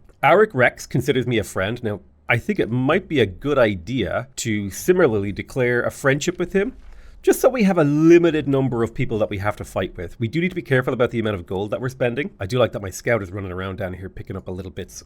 All right, we've got a risky battle here. We have a whole bunch of summoners. We've got a spell shield, a couple of soothers. This shouldn't be too hard of a fight. Okay, nice, we got it.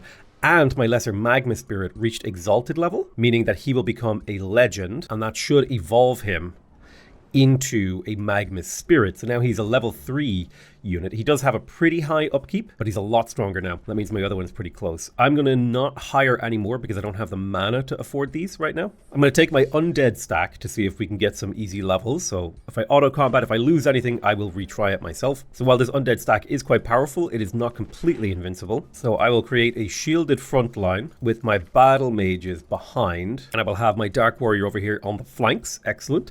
My units will enter defense mode, and with these overlapping defense modes, this guy has 9 armor, which gives him the 61% physical damage reduction. So you can see they're barely hitting us. They'll barely touch us. Ooh, my Dark Warrior got hit a little bit hard there. So my Skeleton Mages do have Brand of Wrath, which gives them Cold a week. And my Skeleton Warriors also have Brand of Wrath, which tells me what I want to do is Death Bolt this guy. Boom, boom, boom. Now he's weakened, and if I attack with this Warrior, he will heal from the counterattack, which was ideal. So now this guy's a lot weaker. I'm also going to Weakening Bolt, Death Bolt this guy over here to apply Weakened. And then when this guy Charge Strikes, he'll heal, ruining their ability to counterattack. I'll finish this guy off. Oh man, I missed. Okay, well that sucks. I'll move my Skeleton Warrior up into a flanking position and hit him twice. And we can do 21 damage. He's not weakened. I'm going to add Retaliating Growths to my hero here so that he has a lot of retaliation capabilities. And he will also enter into defense mode at the end of his turn, adding armor to all of the nearby units. Oh right, I forgot that I had Pursuers over here. I'll move my Pursuers up and hopefully get a weakened stack on this guy, which will cripple his ability to do damage. All right, we're taking a little bit of damage. I forgot about the global rooting ability that's happening. Poor little skeleton, he got a little hurt. Weakening bolts on this guy, that means he's dead, and then we'll just bolt this guy down. Easy clap. We didn't lose a unit. We took a little bit of damage on one, more than I would hope, but that's honestly fine. We collected 5 souls, and we're good to go. One minor problem is the lack of healing that we're experiencing now. Let's explore this Cursed Barrow. I feel like we could take this on. If I had 216 mana, delayed stirring skeletons. Okay, the Bone Dragon makes things a little bit more complicated. The fact that it's 2 Bone Dragons, if it was just 1 Bone Dragon, I would feel like I might have a chance here, but I think I need to level these units up before I can take this barrow. That was a little bit too much for me. Okay, we got a Marauder Guard over here. Now there's likely to be, yeah, these lesser Tide Spirits kind of hiding. Let's go ahead and attack the Eldritch Rite of Thraldom. This could let me get a Kraken spawn. Cost me 3 Thralls. I think we'll attack and then auto combat. Perfect. That gets me the Lesser Stone Spirit upgraded. So now he's a tier 3 shield unit. So he has Quake, Immobilizing Phase. He's a lot more powerful. Love it. I'm going to jump back up inside my territory so this stack will heal faster. I'll send my Witch, my Warlock down here to join the Cursed Barrows. I need to go deal with this quest. Stranglehold absolutely needs to build stuff to increase our gold income. I'm going to build a shrine first because that's 10 mana per turn. Very, very useful. You know what else I should really build in here is the Palisade Wall, just so the city can't be killed instantly. We can annex another province in here. We have cleared the Pearl Reef. This would really help us with our income. The quarry would help a lot too. I just need a lot of gold right now. So I'm going to go ahead and claim that Pearl Mine to bring our cash flow up. A hero's leveled up. Malzar the Glorious has leveled. I'm going to give him martial expertise for another 10% damage. What we really need to get this guy is a tier 2 or tier 3 lance or some other kind of unit ability. I'm getting a warning from Logar the ship's guard, so he is getting ready to declare war on me. New Rally of the Legions, but there's nothing I can do about that. He's invading my territory, which is getting me grievances. It's nice, actually. We're being attacked by marauders. I'll auto-combat this to see. This unit fled. Does that mean I get to keep him? Interesting. The AI must have retreated that unit to keep it alive. Awesome. I'm not going to recruit any more skeletons right now because while I would love to recruit skeletons, the mana incomes to sustain it is not quite there. I'm going to bring back my undead stack to the capital because there's an invading army over here, so I'm going to use that to defend. He's insulting me. Fair enough. I'm okay with him invading my domain because that actually gets me grievances against him. I have a little bit of spare Imperium. I'm going to come into Diavovec. Do I want to attract population? I could attract population to Stranglehold, and it would let me get another mine, which is another 15 gold per turn to help with our eco. Is there anything I could buy in here? Infestation stuff. This is for killing cities. Okay, we got the invading Sylviculture Aftermath. Oh, wow. Your 15 forests each yield 10 production. And a new worlds tree has been spawned, which is a golden ancient wonder. That's really cool. So I'll get a bunch of production for free. And there's the invading sapling. That is awesome. That is super, super interesting. Super, super cool. I really like that event. I've got a Banshee stack that I need to fight here. Should not be a hard auto combat. Yeah, practically just not even an issue. Now we're a step closer to taking on the quest stack here. I'll stand on the summoning well because if I remember correctly, friendly combat summons cost less inside my domain if I chill here. So that's what we'll do. And I have a necromancer for my stack here. I will pop out a skeleton mage and I want to get the necromancer into the stack because the necromancer provides us with the raise undead, strengthen undead, and frost blast. So he'll just make this stack a little bit better. We got the palisade walls in Stranglehold. I'm going to grab the shipyard for the plus 10 gold income. I think that's a really, really useful thing for me to grab. Right now I'm having trouble with my gold income. We also got the shrine in here, so the shipyard is popping. In here, Diavovec, the interrogation chamber would give us city stability, which we're lacking, as well as a little bit of knowledge. I would also like to build the Wizard Tower Foundation, but I'm going to build the interrogation dungeon for that 10 stability income because our city stability is a little bit too low right now. It's at unstable, which is lowering our income by 10%. So I'd like to get that stability up a chunk. New empire developments are available. Okay, I can get 1,000 mana instantly. Whenever a research skill is the knowledge cost of another random skill is reduced. Oh, I like that.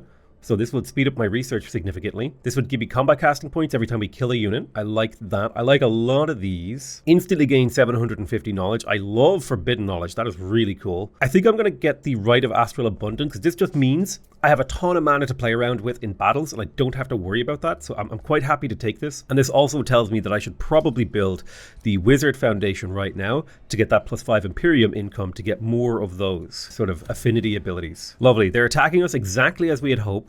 I'll auto combat this, and if I lose anything, okay, I think I want to get a better outcome than this, so I'm going to fight this battle manually. This will be a little bit more of an interesting battle compared to some of the others because we're actually fighting in a unique map, the Summoning Well. I'm going to retreat. Wait, I do have a I do have a necromancer, so I don't need to retreat this unit. Here's what we'll do: is we'll form a front line. We will form an inverted V front line to protect this guy. That way enemies can only attack him on a single tile. It does make my flanking units a lot more vulnerable, but that is kind of the goal. I'll put the Necromancer here as well. I will strengthen the undead with my Necromancer, and then we will scuttle over like this. If I hit end turn, they should all overlappingly protect each other with their nice defense zones, making us very resistant to damage. So the wolf is likely to come forward and attack us here, as are the mages. Now they have the Sundering Curse. These are 2 warlocks. So I think the thing to do is to interrupt those with a tentacle conjuring. Well, yeah, I think I conjure a tentacle here because they're cheap, and then I can constrict them, basically forcing them to not be able to use their abilities. I'll scooch my formation forward so that we can fire off a couple of early death bolts, and then with overlapping defenses, we should have no risk of potential badness, because even if they get up here, they'll do very, very little damage to my guys. Yeah, I expected... Oh, the Howl. Oh, lovely. He got the constriction. So these guys just can't even move, which is like exactly what we wanted. I'm going to drop another tentacle adjacent to them and slap them around. The tentacles are crazy, crazy powerful. I'm going to strengthen this undead, blast this guy for 43% weakened stacks. will attack with my hero, who will heal slightly from that. Then I will attack with you, so you'll get a tiny heal. Perfect. And I'll attack with you, so you get a tiny heal. We definitely want to soften this guy up and ideally weaken him at least once or twice so that they do a lot less damage. And now my skeleton, the necromancer, can shoot a shot at this guy as well. Perfect. And so we'll be able to revive that guy. It won't be an issue. I'm going to use Revive Undead. The skeleton warrior is brought back to life. This probably isn't that much better of an outcome, honestly, having looked at things. But my constricting tentacles just completely obliterated that guy over here. And it's so cheap for me to cast this. It's like, I think it's actually free. I have a 1000 mana. If I use it right here, I still have 1000 mana. Okay, well, that's actually insane. The fact that I can just summon 3 constricting tentacles for practically free is kind of nutty. My build is starting to come online, honestly, and I'm starting to love it. Let's make sure we weaken him, and then we'll get the kill. We will storm forward to finish this mage off. Amazing. Dude, that is so cool. I mean, I didn't get much better of an outcome, but I'm learning about the power of certain spell combinations right now. I will dismiss the summoning. I don't need it. For Doom, the bell tolls. The toll of seasons will start in 5 turns. Interrogate the woman to learn more about the threat from the mists. I am excited for the toll of seasons. This could have serious consequences for my faction. Okay, I'm going to take this pursuer out. I will clear this micro stack. It's a low risk battle. Yeah, it should be easy enough to finish the quest. I don't need to recruit anything, so we can get an ornate demoralizing mask. Melee attackers have a 60% chance of gaining despair. Staff of the Magi gives me, it's a tier 3 support item. Deal magic attacks, deal 10% damage, ignore 2 status resistance, 2 resistance. Oh wow. Yeah, Staff of the Magi is really, really darn good. The Robe of Resistance, not so good. The Boots of Freedom. I think we have to take the Staff of Magi here. I mean, Demoralizing Mask is awesome because Despair is really, really good, but I'm going to take the Staff of the Magi because that seems kind of crazy powerful. Crap. I got a phone call and I muted to take the phone call and I forgot to unmute. That's just, man, you know, it happens. Basically, the short summary is I did a little bit of fighting. I've decided to move this Bone Horror over to this skeleton stack. I'm going to disband these undead because the undead units don't actually have the abilities that I really want them to have, to where they can ignore the gloom in our territory. There's a little bit of counter synergy between the undead and the marching gloom because, you know, if I pop my units out, like if I pop this skeleton mage out, he actually starts losing health inside my own territory, which is, you know, not ideal. I kind of chose a very counterintuitive way to play. And I have a stack heading up over this way to try to clear out some stuff. So we've got a fishing ground here. If I were to attack it, it should be a pretty safe battle. No losses, no nothing. And then I want to see if I can clear out some of these infestations so they stop sending stuff at me. I do love that we're spreading the gloom. That is like a really awesome part of the gameplay loop of this faction that I'm playing. There's a lot of really nice resources in this area. So I think I'm going to have my hero working around out of this area so that we can maybe look to set up a city out here because we've got like a quarry, we've got a couple pastures, we've got some nice gold stuff. Spells can be cast on the first turn of combat is really a powerful ability. It basically means you get an extra spell cast in. I'm going to take that because it's super, super strong. And then I'll hold on to my Imperium because it's a very useful thing. We've got a stack here that we should be able to clear. It's just basic Marauder guards. The Umbra is spreading. If I auto-combat this, I shouldn't lose anything. Yep, very easy. I'm going to dismiss this. Any spells that I can cast on the world map. It would be kind of cool if we had a few Astral Wisps. Soul Drain Ritual would get me souls. Thrall Effigy, but oh, now that's cool. I can trade souls for thralls. Now that's really cool. I don't really have a whole lot of uses for thralls right now, except as the Phantasmal Ritual, but I'm not too worried about that. All right, what do we got? I've got a bear stack. Let me have a look. Where do I want to place the city? I think I could put an outpost right here. Yeah, I think I'm going to step over here. I'm going to build an outpost so that we can start building another city. There's a lot of really nice little tiles around here that we could claim up to make a powerful economy. There is another constrictor that I will send to go join my main hero stack. My undead stack has a supporting dark unit stack, which is what we want. I would even like to get 2 more dark warriors to join that. So I'll queue those up, because these are still a really powerful combination of units, right? Pursuers plus Dark Warriors in conjunction are really, really strong. All right, my sea army is out searching. Nice, we found a little bit of money here. This shouldn't be too hard of a battle. It's a low-risk battle. There's a lot of enemy units. Auto combat, I'm expecting them to take losses. I am going to retry it and try to fight it myself to prevent losses. I am willing to accept losses for this, though. I will summon a Constrictor Tentacle and start slapping the enemies. That's going to be the vast majority of what we summon in this battle is Constrictor Tentacles. I'm going to move up here, fortify with this guy. We'll see how they react. They should not like what we've done to them with the Constrictor Tentacle over there. Nice, we got a Constriction off. Yeah, they're going to try to deal with it, which is massively keeping them distracted. I'm going to summon another Constrictor Tentacle. It's very important that we prevent these War Shamans from getting their healing ability off, because that'll give them strengthened and regeneration. So we need to slap them up. I'm going to use my AoE Fire ability to get some efficient damage right there. I'm also going to use, let me see here, Immobilizing Phase. Deals damage to adjacent enemy units. We can also do a Quake on their faces. I think the trick is here, we Immobilizing Phase forward. So now they're immobilized. And now we will use the Quake ability to do AoE. This has a chance of immobilizing them again. Boom. Now they're completely immobilized. They can't go anywhere. Unfortunately, Malzar the Glorious got stunned, but we can sweep forward with our dark warriors to get some kills here, especially by flanking. So there's a little bit of careful maneuvering and manipulation and using your spells efficiently. Wait, so who still has a move? Oh, you still have a move. Well, you can basically finish this guy off.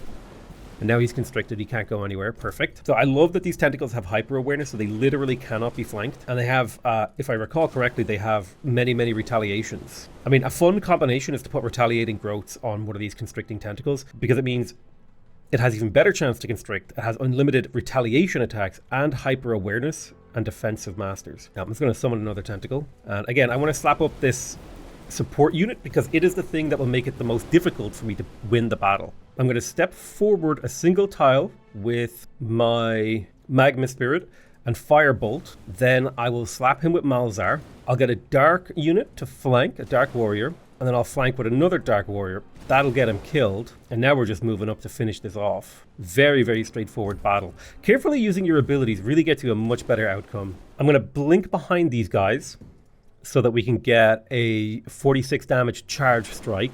And then I will use my Stone Spirit to jump forward and do a Quake. Hopefully immobilizing, or even just doing damage is fine. And I'll use my Constrictor to get this kill. And the enemy is fleeing. We'll just end the battle right now. We don't need to kill him. Not important. Boom, 10 souls, plus the ability to recruit a whole bunch of dudes. I'm not going to bother recruiting, though. We got the Broadsword of the Whirlwind. Oh, man. Now, that's an upgrade. 20% damage per hex, traveled up to 3 hexes. Destroys defense mode and retaliations. It inflicts marked, and it has Whirlwind Strike. It does 3 different channels of damage. That's amazing.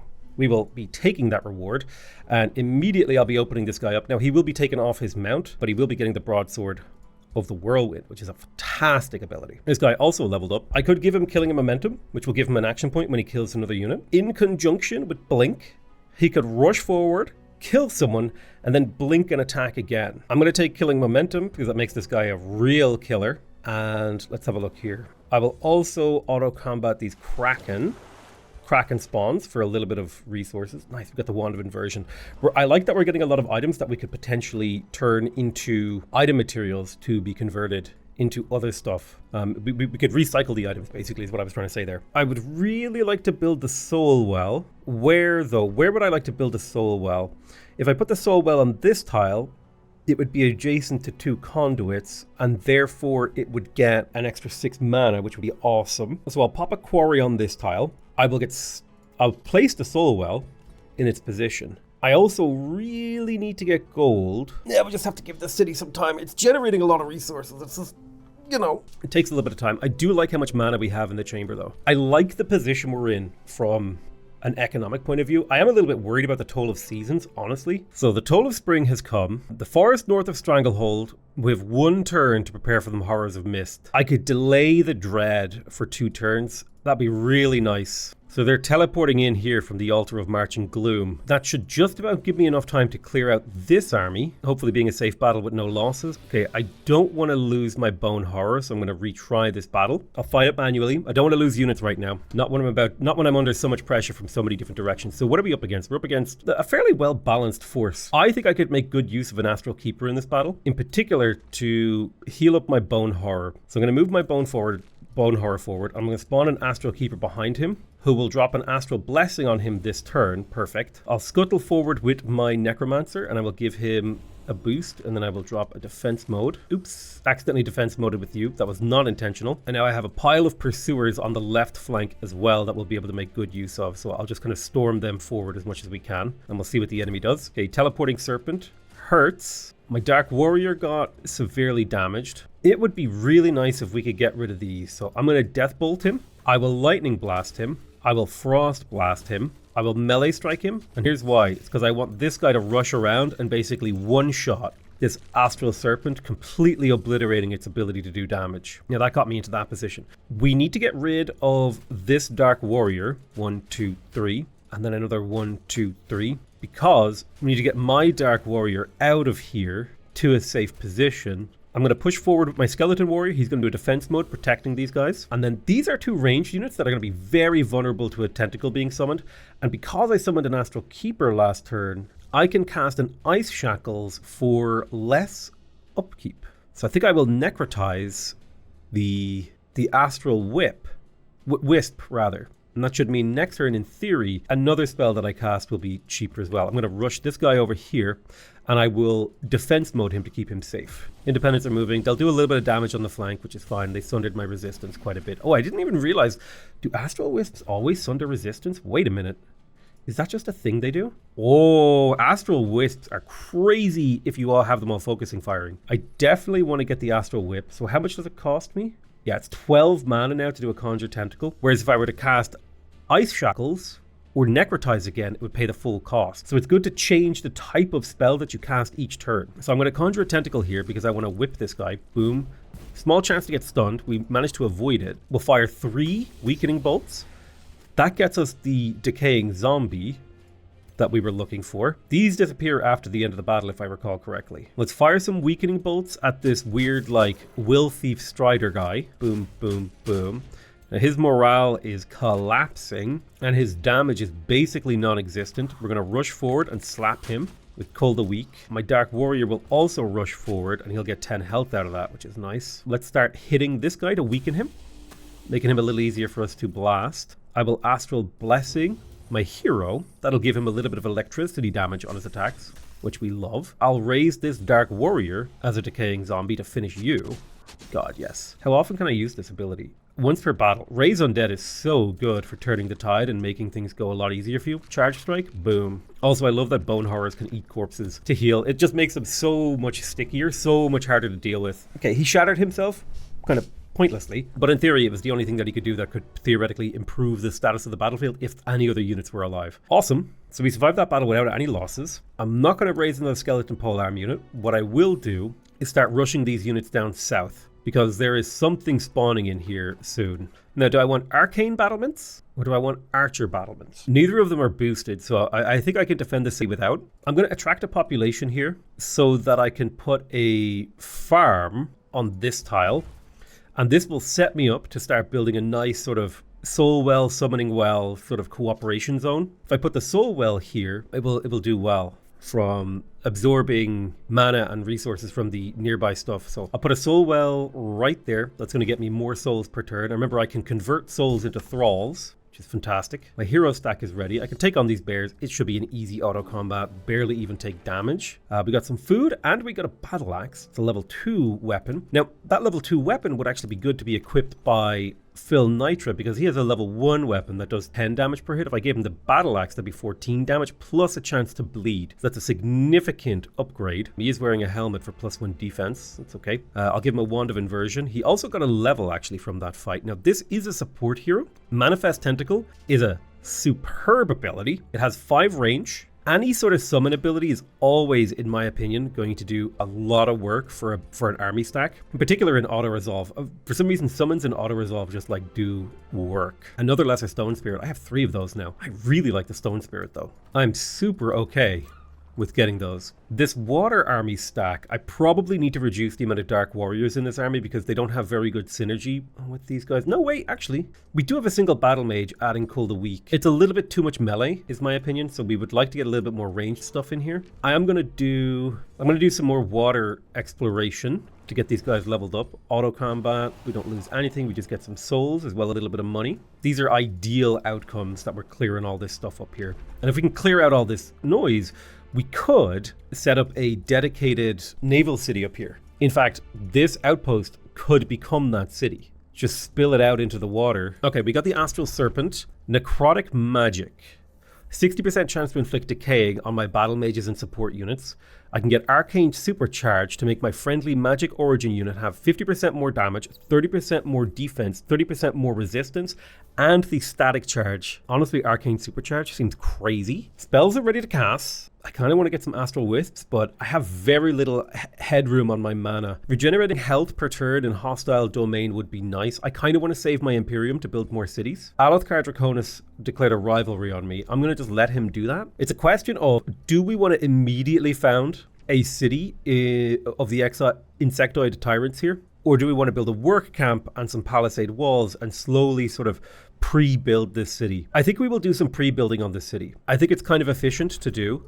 I definitely want to get rid of this monster den. It's a bronze infestation spawner. I am going to park here for a single turn just to get that little bit of regen. Plus, give me time to get this other constrictor that I'm trying to get over here up with my army. We've got a tier 3 deep sea Nemu that's guarding a fishing ground. So this shouldn't be too bad of a thing to kill. I could grab myself a deep sea Nemu here. It would cost me 5 thralls, but I'm going to get a very interesting unit. I'm going to thrall him, and I will take the reward. So the Deep Sea Nemu, this is going to be sort of forming part of my navy. It has a Poison Blast, Nemu Soothing. Every 2 turns, or rather, with a cooldown of 2, it can heal a unit and give it regeneration. It also has Protective Symbiosis, which allows it to link to a unit and reduce the damage because it's transferred to this unit. That's really powerful. It's a low maintenance unit with natural regeneration, so quite a powerful thing. I'm going to cycle some of my souls using the Thrall Effigy because I have a plethora of souls and soul income. So I'm going to convert them into some thralls to allow me to do that with potentially more of these. Like we've got just a regular Nemu here. If I could clear some of these stacks without a fight and get free units out of it, I'm down. Oh yes, one of my Dark Warriors became exalted. So he's now a legend. He's leveled up all the way to max. This has gotten him. I believe it's 10, 20, 30, 40, 50 health. So he has 50 more health than baseline, and he started with 60. And he has 1 more armor and resistance, which is a 10% reduction in incoming damage. So he actually has more than double health. His effective health is like somewhere in the region of 121, assuming no other changes. But he also has 20% more damage than a baseline unit, and he has the champion critical ability. Let me see if I can show where that shows up. Yeah, he has a 20% increased crit chance. So like this high level Dark Warrior is so much more powerful than a low level one. I like, it feels like they've updated unit leveling to be a lot more powerful. I quite like that. I gotta say, I kind of felt like units leveling up in previous editions of the game didn't feel super amazing, but now it feels awesome. The fact that they just gain flat veterancy makes those tier 1 units feel quite a bit more powerful to use. All right, let's keep clearing stacks where we can. Ooh, there's a blighted tree over here. This would be a fantastic place to set up a forestry city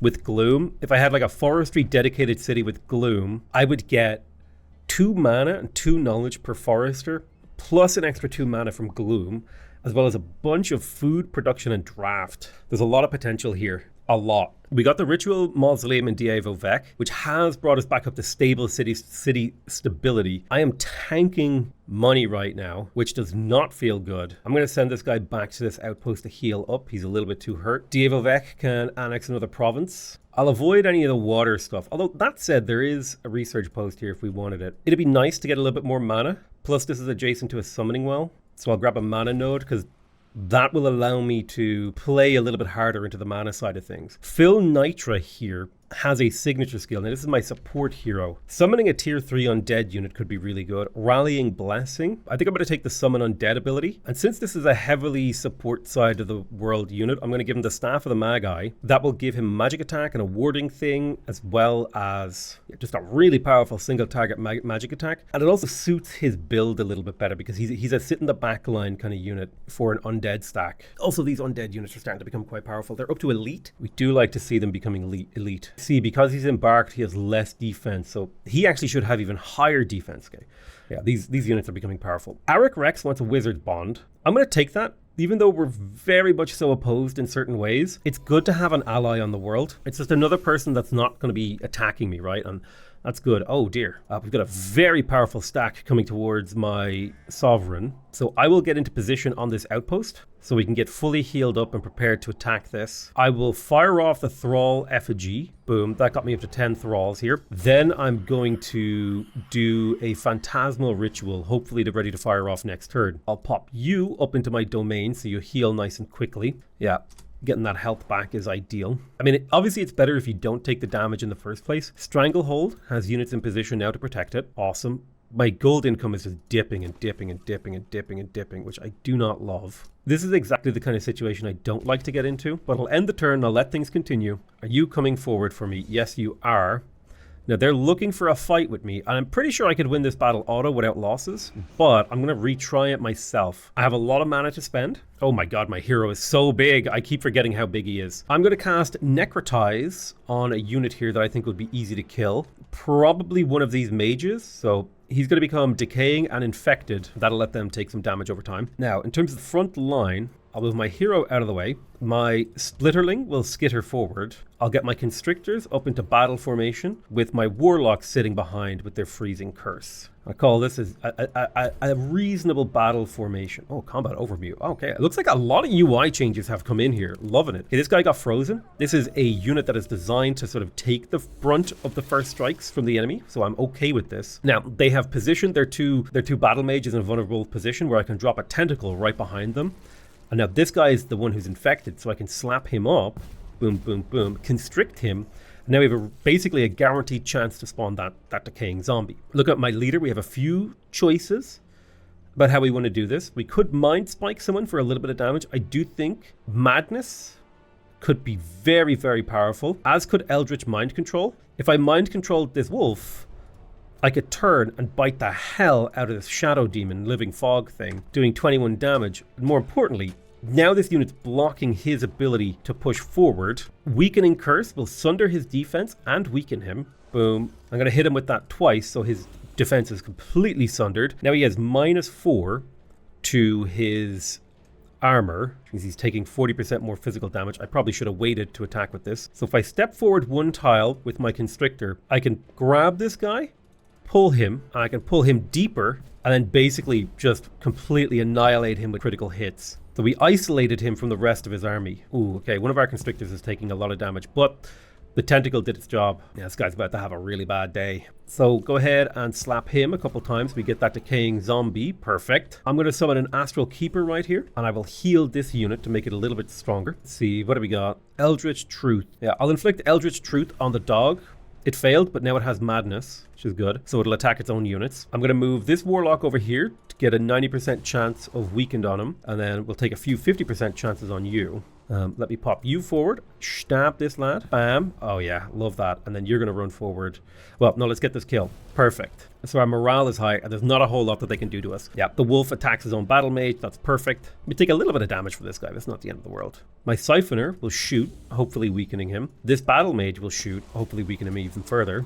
Oh, I completely forgot about the Frost Hex. They Frost Hex these guys. So I believe they have a chance now to just get frozen when they get hit, which is kind of amazing. I'll move a Constrictor over here and a Constrictor over here, and now we're flanking, doing insane damage. You step you away. You will get grazed, but not a big deal because you can just turn around and shoot. I will line up behind with my Constrictor, and that looks like it was a very, very clean battle. There's not a whole lot they can do to me now. Their morale is low, they're fumbling, and they're going to be getting frozen, all that stuff. I'll mind spike the wolf, guaranteed damage. We also crit him. Go ahead and stab him from behind. Easy kill. And then we'll just kill this guy too. Very, very straightforward. Super straightforward and easy battle. Not a whole lot of thought required, but that's partially just because I have a very powerful setup. And I kind of know the build pretty well. It would be nice to be able to summon Astral Siphoners. So Alluring Voices. I don't know why I'm losing so much money. The Mistwalkers are laying siege to Stranglehold. This gives me a 50% chance to block the Captivating Mists. Let me try it. I'll take that 50-50 chance. Nice. So now Captivating Mists is gone. Healing Root spell. So what are we up against? This is actually a very, very powerful set of units. Now we do have the Tendril Labyrinth and the Palisade Walls.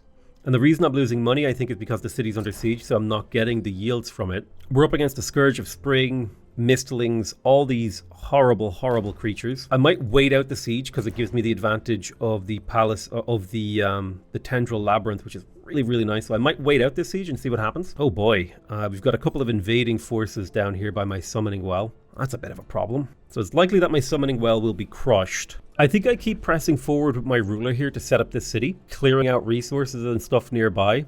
Potentially also being able to clear out the Reaper's Hollow soon would be really, really exciting. And I'll march my hero stack down to defend the capital. We're under siege from a whole bunch of directions, but it is all stuff that we could potentially handle. We finished Arcane Supercharge. I'm going to select a new research. Baneful Curse is a really nice one. Lowering enemies' defense, giving them weakened. I kind of wish there was a button I could press here to see what could show up. And I'm just going to research this because this will get me another tome research cycle. Nice, my ruler leveled up again. I need to think about this. I would love to get the Wisp familiar. Inspiring Leader is a fantastic ability. It just lowers the upkeep of an entire army. So I will take that, brings the upkeep down. I kind of wish, something I would maybe ask the developers, it would be awesome if you could see here, like, what is the base upkeep? How is it being modified? What's the maximum? I also think the game has a cap on a 50% reduction in unit upkeep. I think I would rather see the game just stack them multiplicatively so that unit upkeep becomes less effective the more of it you have. Because right now, because unit upkeep is a flat modifier, it becomes more effective the more of it you have, so you have to put a cap on it. But if it became less effective, it would kind of naturally tend towards not being as effective. Now, another option I have is to wait a turn, right? I could drop a Phantasmal Ritual on these guys next turn and then immediately cast it again, and that would basically take out 40% of this army stack's hit points. Like, if we were to attack, it's saying that this is a risky battle. If I could cripple their health and get this extra Dark Warrior in as reinforcements, we could take them on next turn for just the cost of a few thralls. And remember, we're generating souls, so it's pretty easy for us to get thralls right now. And I think that is going to be the strategy that we take to take on the Wild Hunt kind of esky people. So Stranglehold is under siege. There's lots of infestation sending forces. I think I've more or less got a hold on the situation here. This outpost is going to get started with a work camp. I'm probably going to develop it into a fully fledged coastal city. So I'm going to build a work camp so that we can have the city sort of pre-built. The work camp will also give the city +1 population when it starts. We're under attack from pretty weak neutrals, and we'll just quickly finish that battle. We'll auto-resolve it, get some souls out of that. And now I want to go tackle these monster dens. So this one is standing on an Archon Blood. This might be a little bit harder of a battle because it's got like these angelic units, but it's a low-risk battle. Let's have a look. It was a low-risk battle, but it still cost us a lot of health. I will accept that. I'll dismiss the summons, but this will get us Archon Blood in the not too distant future. Archon Blood is great because it gives you +20 mana and 15 casting points, so kind of building up for the future here. Let's move this Dark Warrior into position. Now we're going to execute planned Phantasmal Ritual. So I'm going to Phantasm Ritual these guys. That will deal 20% of their health and damage. Then I'm going to immediately Phantasmal Ritual again, doing another 20% health. And if we attack, this should be a low-risk battle. I can auto-combat it. I'm willing to lose at least, one unit. I was going to say I was willing to lose 2 units to accept the auto-resolve. A single low-experienced Dark Warrior is reasonable here. We killed them. The Fey Fisher will disappear. And we have the option to pursue them. Let's have a look. So the path to Duatha, an impossible battle. So they're going to return to raid again. I think we're going to retreat. I'm not going to bother entering it. I'm going to let them recover. I don't think I'm ready to enter in there. In Stranglehold, I'm going to queue up another Dark Warrior because I need that. Now, I still unfortunately have an annoying pair of stacks here that are pillaging, and it's like phase beasts plus like these lost wizards, these just eldritch horrors of the Abyss. that are causing me issues. I suppose what I will do is I'll do another Phantasmal Ritual. It's a very, very useful spell. So incredibly useful. Right, we got the Baneful Curse. Let's select a new research. We need another tier 2 thingy. I think the Tome of Souls is just good here. We get the chance to create Bone Horrors. We can restore undead units' hit points. Soul Overflow could allow us to convert souls into, oh wow, yeah, health and damage. Really, really powerful. Soul Binders. I mean, it's not that good, but the Bone Horror is a very, very powerful tier 3 magic unit. On the other hand, the Tome of the Doom Herald, that morale stealing ability plus the Doom Depth Trench, like this could be strong. You know what I mean? Being able to demoralize an enemy army, causing despair, being able to cripple people's morale is very, very powerful. I don't know if necessarily that's kind of the direction we want to go. The Mark of Misfortune also has some synergy with us. We already weaken our enemies, which means they do less damage with their attacks. If our ranged attacks also inflicted fumble, we could add up to a 45% chance to fumble, which is like negative crit chance, and they would take damage when they fumble. This has, and it also adds a little bit of insanity to our build, right? We have a 90% chance to inflict insanity. We can sow confusion. Also being able to summon gremlins. These are extremely annoying units. They have the displacement ability. When they take damage, they teleport to a random location, which means they're good against enemies that do 3 attacks because they can teleport out of their range and interrupt what they're doing. They also have behind you, which basically allows you to guarantee flanking hits. I think there is something to be said for the Tome of Mayhem, particularly for the Mark of Misfortune synergy here for my armies. In conjunction with weakening, this has so much power. And in a way that acts like defense or healing, because as we do damage, not only are we lowering the number of units in an enemy unit, right, that their models are going down and they're getting weakened, so they're doing 10, 20, 30, 40% less damage. Now they also have a chance to fumble. So I actually really like the Tome of Mayhem here for our build. It also gives us just that little smidge of chaos affinity that we can make use of for a few of those chaos abilities. So I'm going to take the Mark of Misfortune. That's a really, really nice ability. And that little bit of chaos affinity, right? So we can get infestation stuff. We can let our tier 1 units level faster. That's really nice. We can gain money from killing units. So I really like that as a sort of pivot for our empire. I'm also going to grab Shadow Magic. This will give me a lot more casting power in battles to play with. I need to figure out a way to increase my mana pool because I'm just not getting enough mana at all here. My outpost over here built walls, and a big problem is I do not have enough income. I'm just really struggling for income here, and I don't really know why. My summoning well was destroyed, and they're getting ready to pillage another thing. I'm going to move up in preparation of a counterattack. Can we kill this without losing a unit?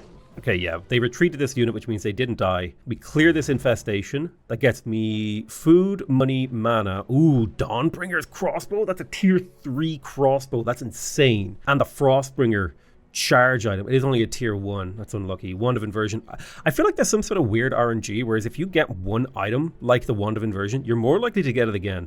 I feel like I've seen that in the game. There's like certain items that show up more than others. Okay, with this outpost, I think I'm going to grab these stone walls because that will give this city fortification once it actually comes into being. And I'm going to pop this army stack back to my outpost to get healed up. It's a little bit wounded. I'm going to see about bringing this army down into the Umbral Abyss, and maybe we can start dealing with this. The Fey Fisher will go away on its own, I assume. So I don't need to worry about that. I have a Phantasmal Ritual that I'll be able to drop on these guys next turn. I like that the Thrall effigy does not cost me mana and it only costs me souls because I have plenty of souls to play with. Immediately summon an army of magic with low maintenance. Gain knowledge whenever your units gain ranks. Ooh, now this is a nice ability. Quite expensive, but it would passively get me a lot of knowledge as my units are kind of fighting their way up. Really want focused studies. I think while that is awesome, I don't think I can afford it just yet. Making roads better is awesome too. Make my empire kind of link up a little bit easier. Yeah, I think lowering the movement cost of moving through the roads in my empire would be really, really useful. Let's get back into position in our outpost to get healed up. Nice, perfect. Oh my god, my units move so much further now. Let's enter the Umbral Abyss and see what we find down here. Maybe we can fight some things. We've got chitinous growths. Oh wow. Potentially annex some of the land down here. I'm intrigued by that possibility. Right, we're going up against this stack of 1,000. If I drop the Phantasmal Ritual on them, that takes about 20% of their power away. making this a risky battle. If I auto-combat it, I think I can get a lot better of an outcome here using summoning. So the Lost Wizard is a particularly scary unit here. So what are my easy kills? This Phantasm Warrior is an easy kill. I'm going to necrotize him. Now the phase beats, the phase beasts are scary because of their charge strike ability, that they can teleport behind your army no matter what. The Evoker is a little bit scary because of its arcing ability. And the Lost Wizard is just terrifying because it has Forbidden Tome, greater phase, that costs nothing, by the way, and the ability to Cosmic Bolt the hell out of your army. Now, these mana crystals will deal damage to you if you're standing near them, but it also makes your unit stronger to stand near them. So it's kind of a catch-22 there. I'm going to set up a front line like this. I will use defense mode on you, meaning this Lost Wizard, even if the Lost Wizard decides to attack me, he won't do that much damage. And he can't hit my hero very well. And I'll put these flankers here just fortified. I'm trying to get them to actually attack this group of units. So I'm a little bit worried about what they might do. It's a nice arcing ability. He used some sort of spell. All right, he charged forward, but he only grazed me because of the fumble. Perfect, perfect, perfect. This sets me up for a perfect tentacle to distract these two. Boom, boom, boom. Now they're constricted and they can't use their abilities without moving because they're in my zone of control. I'm going to use an AoE fire spell. Shkadam. That makes them teleport. I'm going to immobilizing phase with my stone spirit on top of these two guys, pinning them. And then I'm going to do earthquake to hopefully pin them again. Big. I do need to come up with a way to kill. You guys come up here and fortify. I need to come up with a way to kill this unit this turn. I think a whirlwind could help me achieve that. We'll shield wall our units to protect our damage dealers. Love it. Yeah, they came in to kill the tentacle, so this guy can actually do damage. Perfect. I'm okay with losing a single stone spirit because, again, these units were free and they use mana upkeep. If I can keep them alive, it would be ideal. And he just wasted all of his attacks on the decaying zombie that I spawned. Amazing. I'm going to quickly summon another tentacle because it's an incredibly annoying unit for them to deal with. Now this guy will get displaced, which I'm okay with, because now I can charge attack him and kill him. These guys will rush forward, hopefully catching that Lost Wizard now, next turn. They'll need to kind of wail upon him. And I'm going to teleport my hero to the other side of the Lost Wizard and then slap him to flank him. And now he's also marked. I'll fortify with you to keep you safe, and then I'll move in with you to punch this Astral Siphoner Keeper guy. Right, let's see how they go. Boom. He bites me, cancelling my retaliation. He greater phases. Ooh, that flank is rough. Damn, okay. They went into like spite mode. So if you don't know, spite mode is an actual thing that the AI can do, where they're like, oh, I can't win this battle, but I'm going to make you suffer for winning. So yeah, they went into spite mode there and just was like, what is the unit that I can kill? So I'll melee strike this Lost Wizard. I will charge him from the back. Boom. I will love tap this guy to displace him, and then I will triple strike him with fire bolts. I want to kill the phase beast, and then I want to damage the Lost Wizard. That was some good spite. They did even more spite. Well, okay, looks like I got a worse outcome from this battle than the auto resolve, which can happen sometimes when you're just up against a kind of big, difficult AI unit like this. And I wasn't putting that much effort into like optimizing the battle. I think that kind of worked against me here. Unlucky on my part that I got hit by the spite ability of the AI. I lost my 3 Earth dudes. That was a way worse outcome. Way worse. I suppose the good news is I have a lot more mana upkeep now because I'm not spending as much money on it. I need to rebuild the summoning well. I would love to, I need to make my armies bigger, but I really need an economy to support that. So it's just not currently viable, sadly. Okay, perfect. We got the work camp in here. I'm going to start with a forester, and I'm going to found a city of the insectoid tyrants here. It'll take 3 turns, but that's okay. I need gold. I have to build the underground laboratory. A hero is leveled up. Malzar the Glorious leveled up. If I get him Grim Executioner, he will have more fortune when he gets kills, and he is designed around getting kills. Dark Ritual, Visions of Woe. Assassinate's a great ability for this kind of character because it's a free action.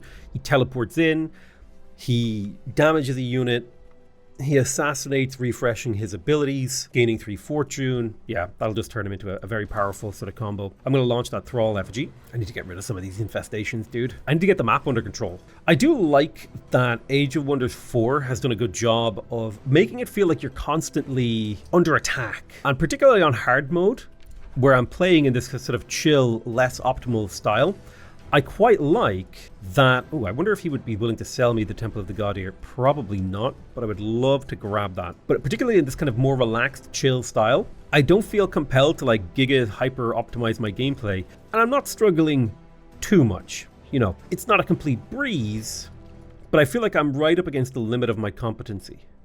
Oh wow, where is... Okay, this is really confusing. The Umbral Abyss does not link together in anything resembling a logical or coherent fashion. Oh man, there's so much money to be made down here. Now, there's an Umbral Nest. This is a silver infestation spawner. Let's get a second army down here.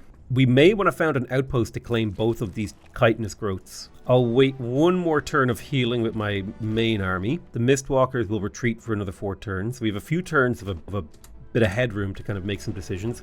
Stranglehold needs to make me more gold. Underground Laboratory, it's been boosted. It's 10 gold per turn. That'll help. All right, let's move our commander now. I'm going to have a peek at the underground. There is Crystallos down here, so I'd like to meet those. I don't think I have met them yet. Let's clear this Umbral Nest. Oh wow, there's a lot of units down here ready to fight. If I attack this, I'll have to fight both stacks, whereas if I take on this Umbral Mistress on its own, we won't have to fight the Umbral Nest stack at the same time. I will auto-resolve this to see how it goes, but if I lose any units, I'll fight it manually. And it looks like it went just fine. So we should be looking to clear this Umbral Nest. And, oh wow, it's got a gold vein and a chitinous growth. My capital is ready to claim another tile. Let's have a look around to see what we could make use of. It's got the population to go to a tier 3, so I would like that. I think the Dark Forge benefits from having adjacent quarries, and it would be nice to get a second quarry. So I'm going to pop down a quarry right there. That way the Dark Forge will get an extra 7 draft. That 7 draft is being turned into food right now. At a rate of 25%, which not a huge amount, but it does improve my economy slowly, slightly, over time, pushing it in the right direction. My outpost over here has finished its walls. I'm going to get to work on a work camp. We will need to increase our city cap before we actually turn it into a city, but we're getting there, I need to clear this northeast corner. There's a lot of economic potential up here. All right, we'll clear this mana node, we'll auto-combat it. We shouldn't take any losses. Should be a very straightforward thing. We'll dismiss. That'll get us a nice chunk of mana, and we'll auto-combat this. I could get a carrion bird. We'll just kill them, auto-combat, shouldn't lose anything, perfect. Getting that experience and the gold, 113 gold right there. I'm going to go down underground. We have met Crystallos. I'm going to do the Eldritch Rite of Coercion, which will end the war, and I'll give him a Whispering Stone. They don't love me, but these are the Watching Wolves, so I'd love to have them as a vassal. We'll slowly build up that relationship while we explore the underground. Oh wow, some new units have appeared. Scary. It's a risky battle now, which is unlucky. My god, there's so many resources down here in the Umbral Abyss. I don't want to lose a skeleton, particularly a fairly high level skeleton, so I'll fight this battle manually, especially when we're up against like what is a fairly weak set of units. This should not be the kind of battle where we even have a chance of losing units, in my opinion. Okay, I'll position you here, I'll fortify you, stand you behind him, strengthen him, move this guy up fortified, protecting a tile that he's on, fortified to protect him too. And then I'm going to conjure an Astral Keeper who will heal him to make him feel a little bit safer so we don't actually lose him at all. Okay, they attacked this Bone Horror and then like, what is this? A decaying zombie popped out. Wait, what? Oh, the first time its total hit points hits 50% or lower, it spawns a decaying zombie. That's really cool. I'm going to Shatter Self on the Astral Keeper to heal up all of our units. Then I'm going to play... Well, I want this unit to die, but I can't make it die, sadly. I will summon an undead right here. That got me a Corrupt Soul. Crushing Anguish. Target unit low or morale. Oh, wow. That's really powerful. We'll send him deep behind enemy line to strike them. We will begin inflicting weakened. Bam, bam, bam. I will also... I did a summoning spell. I'll put retaliating growths on this guy to make him more annoying to kill. I'll cancel their retaliation. I'll get a pursuer up here. Overwhelm tactics are very nice. Eat that corpse and then charge strike these guys to cancel their retaliation. So this should be a little bit of a cleaner battle compared to how it went with when the AI was in charge. All right, boom. You're getting tapped. You're getting tapped. Loving it. Slap them 3 times, crippling their morale. I had no idea these corrupt souls were so good at lowering morale. Damn. I'm going to summon Manifest a Tentacle behind enemy lines, where we can slap them around a little. We will chop them with my Sword McDude. I will get my charge unit to step 1 tile to the right, and then charge attack. And then this charge dude can go all in. I'll slap him with my Necromancer, and then that'll be a wrap. Just an easy clean sweep is the goal. I'll just quickly conjure a tentacle behind this guy so we can slap him around and finish the battle really quick because I don't want to have to wait. Perfect. I'm going to recruit all of these skeleton units specifically to use in battle next turn, and I'm okay with losing them, so that we can clear this Umbral Nest and get its delicious, delicious treasure. We finished researching the Mark of Misfortune. I will cast that immediately because we have plenty of surplus mana now. There it is, Mark of Misfortune. So you have a great chance to inflict fumble on our enemies. 19 mana upkeep. I think this is super worth it considering how powerful it's going to make everything. I have no idea what that unit is. A floating tentacle thing. Pitch Vec has finished being constructed. The thing we care about most in here is growth and money. I'm going to get started on the storehouse to keep attracting population really quickly. It doesn't have a governor. I will give them Phil Nurta the Knight. It's fine. A little bit of science, a little bit of mana. Not a big deal. Phil Nurta the Knight actually also leveled up, which is kind of fun and exciting. Endurance training is a really powerful ability. Restore is okay. Yeah, endurance training is really powerful because plus 10 health, it doesn't sound like much, but it's effectively, again, it's like another level, right? Plus 10 health. It's like the unit has an extra level of veterancy, which is how I kind of want you to think about it. Okay, we can get a province claiming pact with Arik Rex. I'm going to take that deal. We'll kind of see how they feel about that. Oh, they attacked me here. If I auto combat this, what is the result that I get? It's a lot of losses. I'm going to retry to fight this myself. I don't want to take that many losses. So let's have a look at the battle situation. We have an Umbral Mistress. Now, she is kind of scary. She has the Gratitude ability. Enchained Mind. Target unit has a 120% chance to become enchained. At the end of its turn, the unit has a chance to break free. If it fails, it sustains damage. Linked unit takes damage. You heal and steals positive effects. Fury. Linked unit becomes insane. Disables Gratitude and Surrender this turn. Okay. Okay, so it can do Gratitude, Fury, or Surrender. Lower their morale. Fury kind of makes it go insane. And then it also has Rack. Unleash a magical bolt at the enemy, inflicting negative morale. Ooh, maybe I should have gone in the morale direction. I didn't realize the Umbral units had a lot of potential negative morale. We'll have to kind of look around and see how we want to deal with this. I think my most powerful move is possibly to summon tentacles or necrotize a bunch of weak enemies so that we can turn them against them. Particularly weak melee units that are going to come straight for us. And I like that as a move. Okay, I'm going to hasten and strengthen my Bone Horror. I'm going to move basically everyone forward to the right and fortify them all together in a nice formation of cooperation. I'll get my Pursuers lined up behind my Dark Warriors because they cooperate really well. My support unit, aka the hero, will get into this nestled position, providing resistance, and my battle mages will support my Bone Horror. But yeah, we have a kind of like a front line. A little bit of a lack of melee in these army stacks, which is slightly unfortunate. So, enemies approach. The Umbral Mistress is out on her own, vulnerable to attack. That tells me it might be a great time to conjure a tentacle right here, controlling the left side of her. Then I might conjure another tentacle. Well, let me see. How far can my shock units move this turn? So both can get up to these two tiles.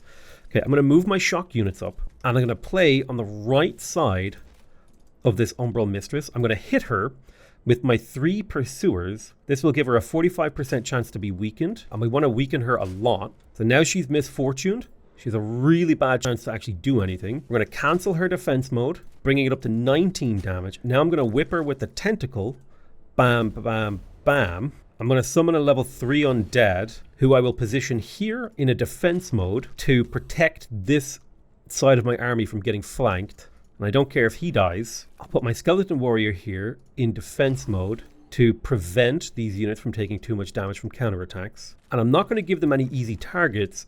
So I'm going to position myself. You're going to fortify to be defended. And then you are going to come up a little closer and try to shoot her to weaken her even more. Perfect. I'll bring my necromancer forward. So I've kind of collapsed upon her while making this left flank of my army difficult to get efficient attacks on by making it curve away from my enemy. Okay, she enchained this unit. Now she's going to heal from that, which I'm okay with. My tentacle tried to do work. Big damage, that's okay. The tentacle is now gone. Nice. The soul. Things are working out roughly as I expected. I don't like how much damage this guy took. I'm tempted to create my own Astral Keeper here. I'm going to create an Astral Keeper, and I'm going to immediately delete it to get a big AoE heal. It's 25 health on all my units within a range. This soul guy is behind this crow. Now I need to remember one of these guys has a... They might have taken that penalty off. I can summon a tentacle, probably behind these 2 units. It's a great way to get a flank on them. If I hit this guy with death bolts, he will be weakened. Then my tentacle will do way more damage with Cold the Weak. And then my Bone Horror will smash him, getting a little bit of a heal. The most important thing, I think, right now is that we try to kill that mistress. We've already invested a lot. Let's weaken the hell out of her and inflict misfortune. Blam, blam, blam. And more. She's having a very, very bad day. Boom, we got her. Okay, so the main threat is dead. I'll pull back with my skeleton mage. He'll take a tiny chunk of damage. I'm going to add some weakened and misfortune to this character. I will buff my undead. Nay. I will step back with this guy. I can raise undead on the mature splitterling. Perfect. That will get me a decaying zombie that can blap this guy a few times, making it harder for him to do anything else. I am worried about this Hysteria Storm. It's a 3-point ability. So I'm going to charge him with my skeleton warrior and then do a defense mode so that he's pinned and he has to use this. He has to move in order to use any of his spells. It's just so he can't get a free 3-action turn. Yeah, so now he had to move twice and now he can shoot twice. We're taking some flanking damage on him. Okay, unlucky that we lost unit, but I will accept a tier 1 unit loss over like half my stack being dead. I'm going to summon another Astral Keeper because I love the whole like summon him and then kill him to heal a bunch of your units in an area. My Constrictor can slap this guy around a little. I don't need to use inversion for anything, so I'll just shock this guy from behind. Okay, unfortunately, we rolled poorly on that attack. I want to charge you. Big damage. And now the battle, I think, is more or less just a process of cleaning up. 50% chance to hit him. Ooh, I think we shot our own unit, which feels bad. 90% chance to hit this guy because he's a little bit of a bigger target, and we actually do want the misfortune on him. So let's go ahead and get the death bolts on him, and we'll get another set of death bolts on him. I'm going to move you to here, and then I'm going to strengthen this undead so we can schlep this lad. And then I'm going to do the same thing again, where I get this guy up in this guy's face, which forces him to move and not use his abilities efficiently, because if he wants to use this, but he can't because I'm standing in his face, and he can't use this to get rid of me because I'm in his zone of control. That means he'll only get 2 attacks.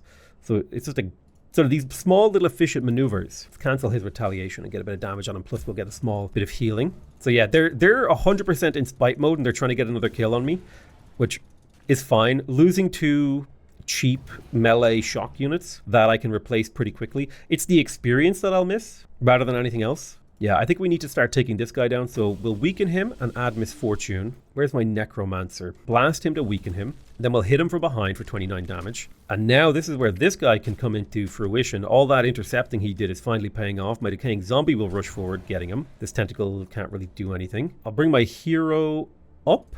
65% chance to blap this guy, weakening him. And now we can just basically make this guy useless at doing damage just by spamming attacks at him. We don't even need to, like, look at this. He's going to do 5 damage when he attacks. This is the power of the misfortune plus the weakening. It just makes your enemies just really bad at doing damage to you, and I'm a big fan of that. Nice. So this time I lost 2 Dark Warriors, which does suck, but I can just recruit some units here. I'll get a Skeleton Warrior and a Skeleton Polearm, raise them. Oh my god, we got a Mana Siphoner, a tier 3 melee attack. When killing a unit, gain 10 casting points. That's insane. We also got Research, Mana, Gold, an insane amount of gold, a bunch of food, a Sanctified Mask. Whoa. Resilient Plate, like Sanctified Mask plus Sanctified Plate would basically make me immune to spirit damage. Then we have the Resilient Plate, Health and Status Resistance, and another Provoking Pike. That is amazing. Clearing this was absolutely worth it. What is this? A Beacon of Light. A type of outpost that can only be built in a province in the Umbral Abyss. Oh wow. Cities cannot be founded in a Sanctuary Outpost. Yeah, I'm going to be building a Sanctuary Outpost here because that is a super interesting game mechanic. I think a question we need to ask now that we've got this Sanctuary Outpost coming online is, do we want to keep this Skeleton Archer and Polearm unit combo? These particular ones are Umbral Thralls, so they are my faction, which means they do have the Umbral Flesh transformation, and they will also inherit any of my future transformations. Whereas these guys over here, oh, they are Umbral Thralls, which means they have the Umbral Flesh. So these are keepers here. Whereas these guys are tribal insects and honorable little ones. They do not have the Umbral stuff. Okay, so the faction of the undead actually matters quite a bit. So I absolutely can keep these guys because they don't mind the gloom as much as other factions do. So what do we got over here? We got a Hasteberry. It looks like possibly Rainbow Clover and some Haste Berries down here. Let's keep on exploring. We've also got void stones. There's a lot of potential magic materials down here, even special new ones, it seems. I'm going to pop in here. I'm going to buy road building as an ability.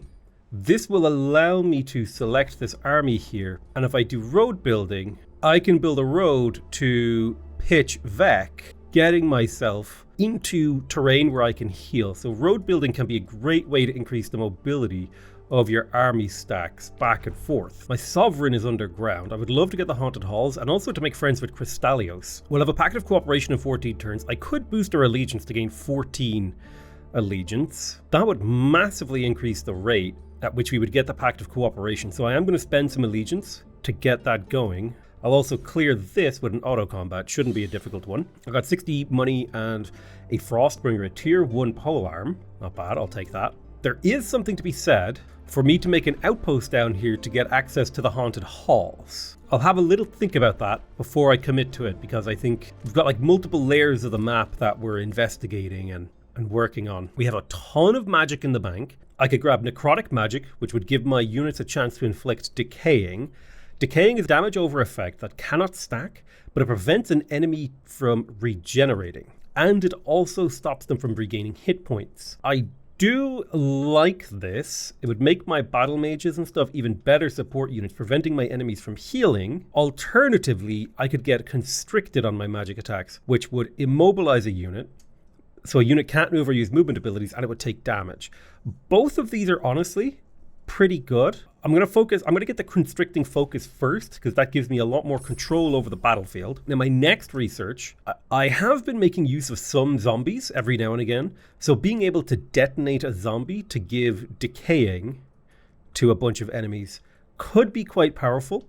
It requires a lot of setup. On the other hand, I could Arcane Bond to dominate an enemy, or do a Curse of Misfortune to make my enemies a lot weaker in an AoE. I'm going to grab Rotting Explosion. I think that's going to be a useful spell at a variety of points in this game. We did get the Underground Laboratory in Diego Vec, and I'm really focused on increasing my gold income in here. So if I were to build the Town Hall Stronghold, it would take 28 turns for it to pay itself off. On the other hand, if I built the Mint, it would take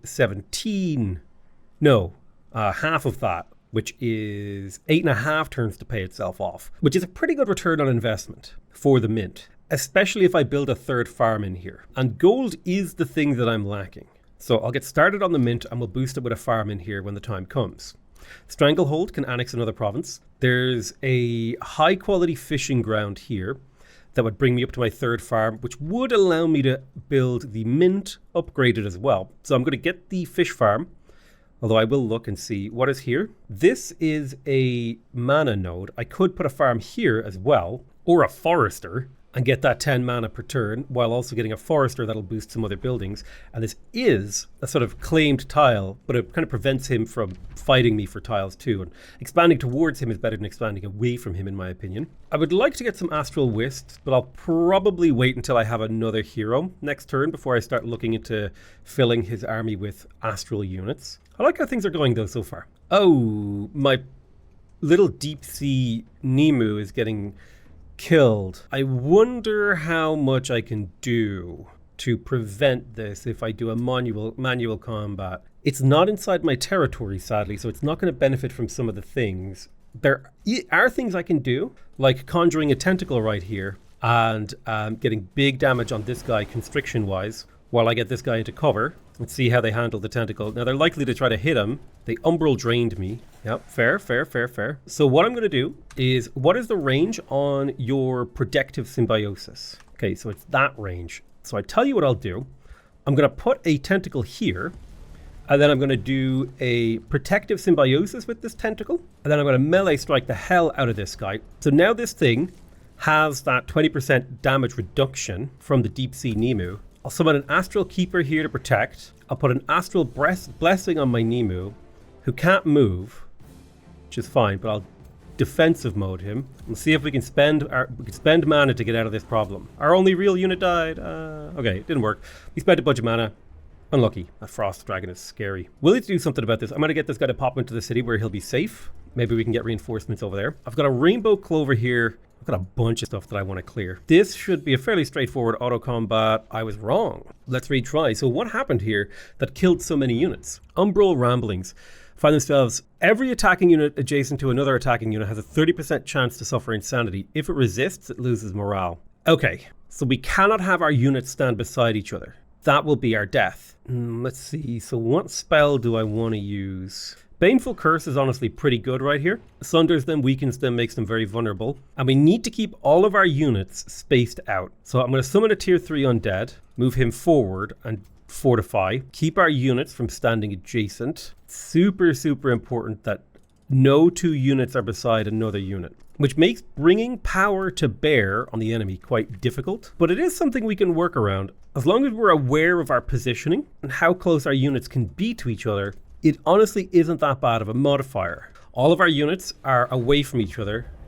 So Umbral Ramblings fails to inflict us. Now, what spell do we want to use? Could use a heal from an Astral Keeper. So I'll put an Astral Keeper over here and I'll heal this guy. That'll give him static charge. I will flank this guy and then hit him with my unit. I'll bring my Pursuer forward and weaken him. I can't get any closer, so I'll send you on a long flank. You can stand here and take a shot. We can move this guy a little bit closer, get a tiny chunk of damage here. Let's try to get that kill if we can. Low chance to hit, but there was a chance. That's the important thing. I'll get my Spearman behind this Mistress. I'm going to retreat the Skeleton Polearm so that I can bring the Corrupt Soul to bear instead, and I misclicked, completely messing that up. That's fine. It's not the end of the world if we misclick. Shoot him.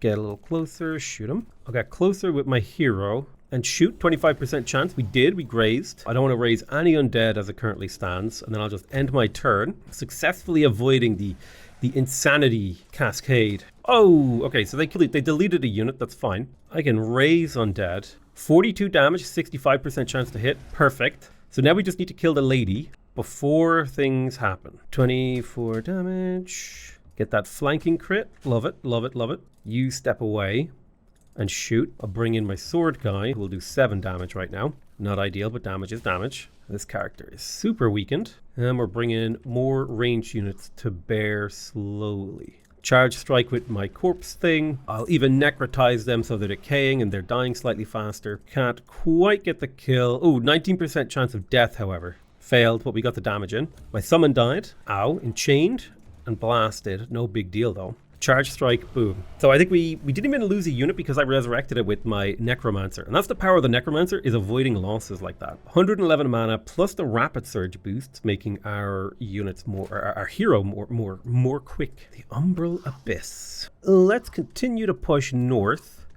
This time we'll be clearing a Silver Tongue Fruit, hopefully an auto. We lost 2 Skeleton Polearms. Is that important enough for me to care? They hadn't leveled at all. This guy retreated. I think I'm fine with this outcome. I'll even raise a new Skeleton Archer. And I will use the Skeleton Archer to explore. Some kind of treasure over here. Oh wow, what is this? Interesting. I should probably be building roads underground. Okay, we found another Umbral Abyss. Let's enter and have a look around. It is unique that we can heal down here. And I'm probably going to start making a lot of camps, because that's where I belong, is the underground. Let me zoom out here. I am going to build a pasture.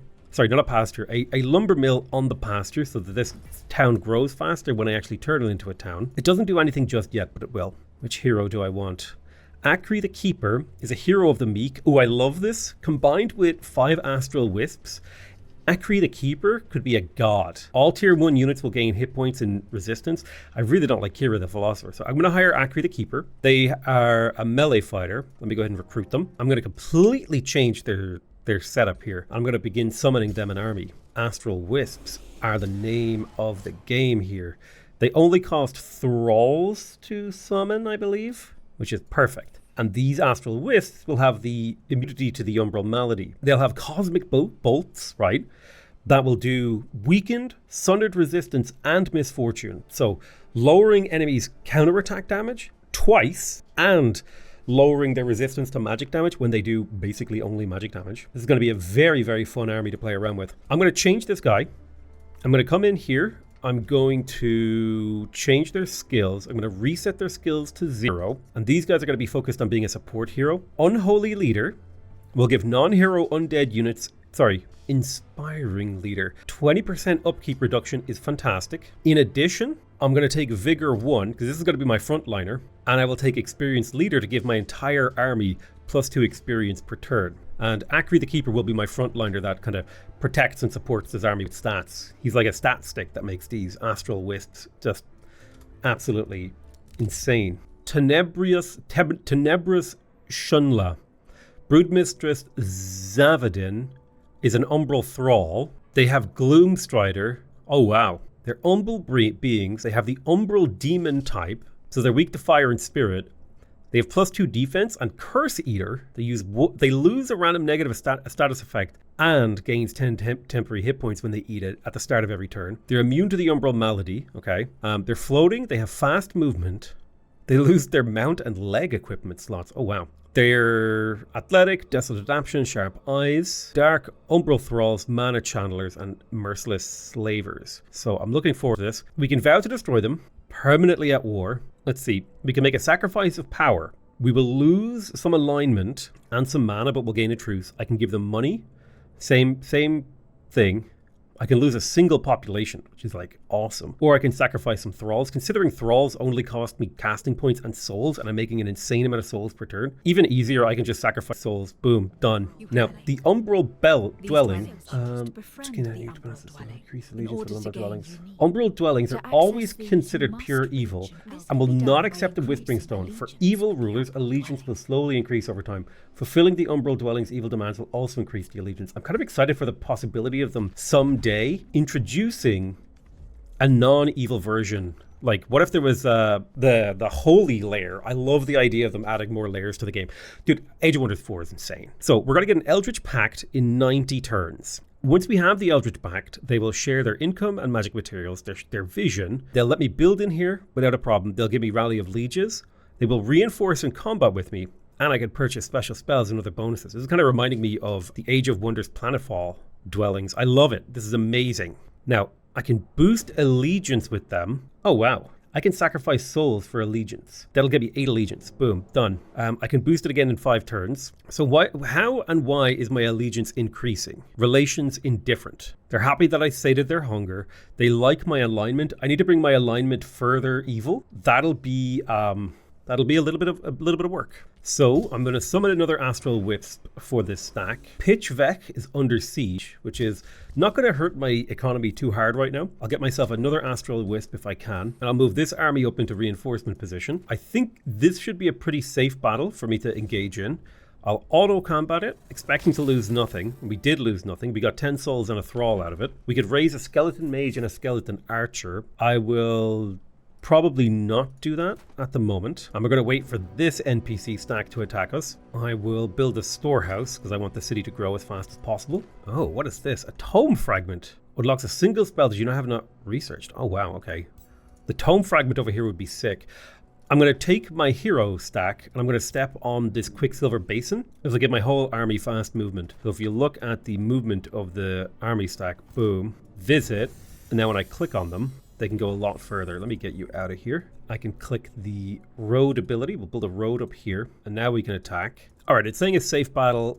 Let's see if we lose anything. I think at this point, losing the scout is not a big deal. I will accept that. I am going to recruit these skeleton archers because I'm pretty sure these are Umbral Abyss. They're Umbral Thralls, which means they ignore the gloom. So raising units from down here is actually fantastic. Oh, nice. We got the Tome of Oblivion. The Ritual of Somnia. At the start of each battle, all units have a base 90% chance of becoming stunned for 2 turns. So this is an enemy army spell, a very powerful one at that. I'm going to take that.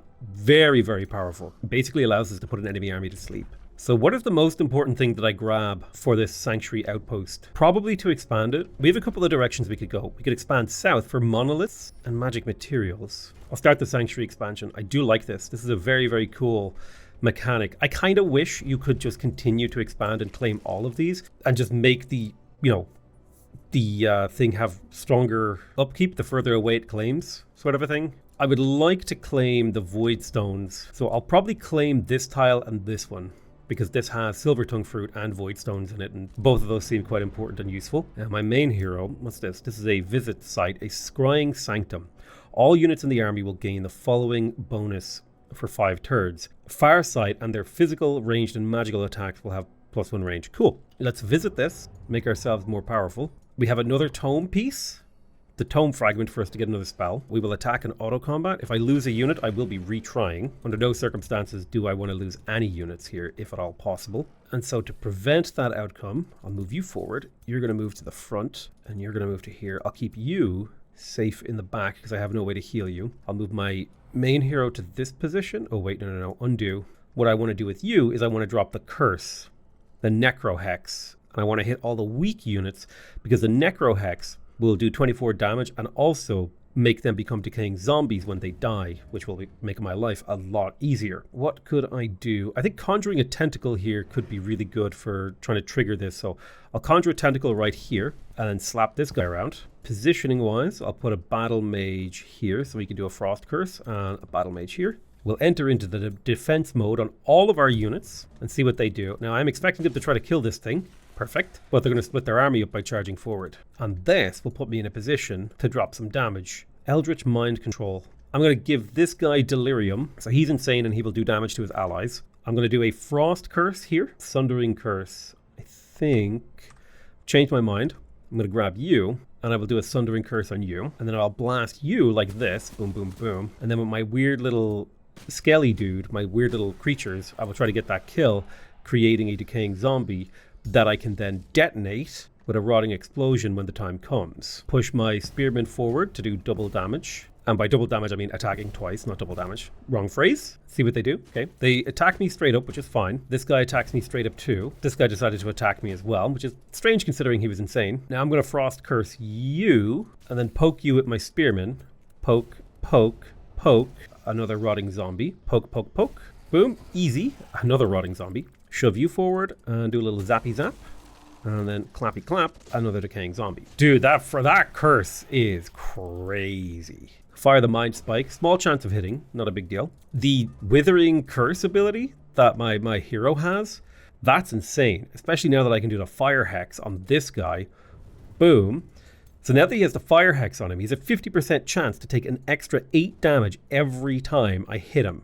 Which is insane, considering I'm just throwing these completely weak and pointless decaying zombies at him. I'll push you forward and fortify. You're going to retreat because you're a little hurt. I'll bring... Ooh, Frost Curse. Perfect. Sunder his defense. I'll move this to set decaying zombie around the side.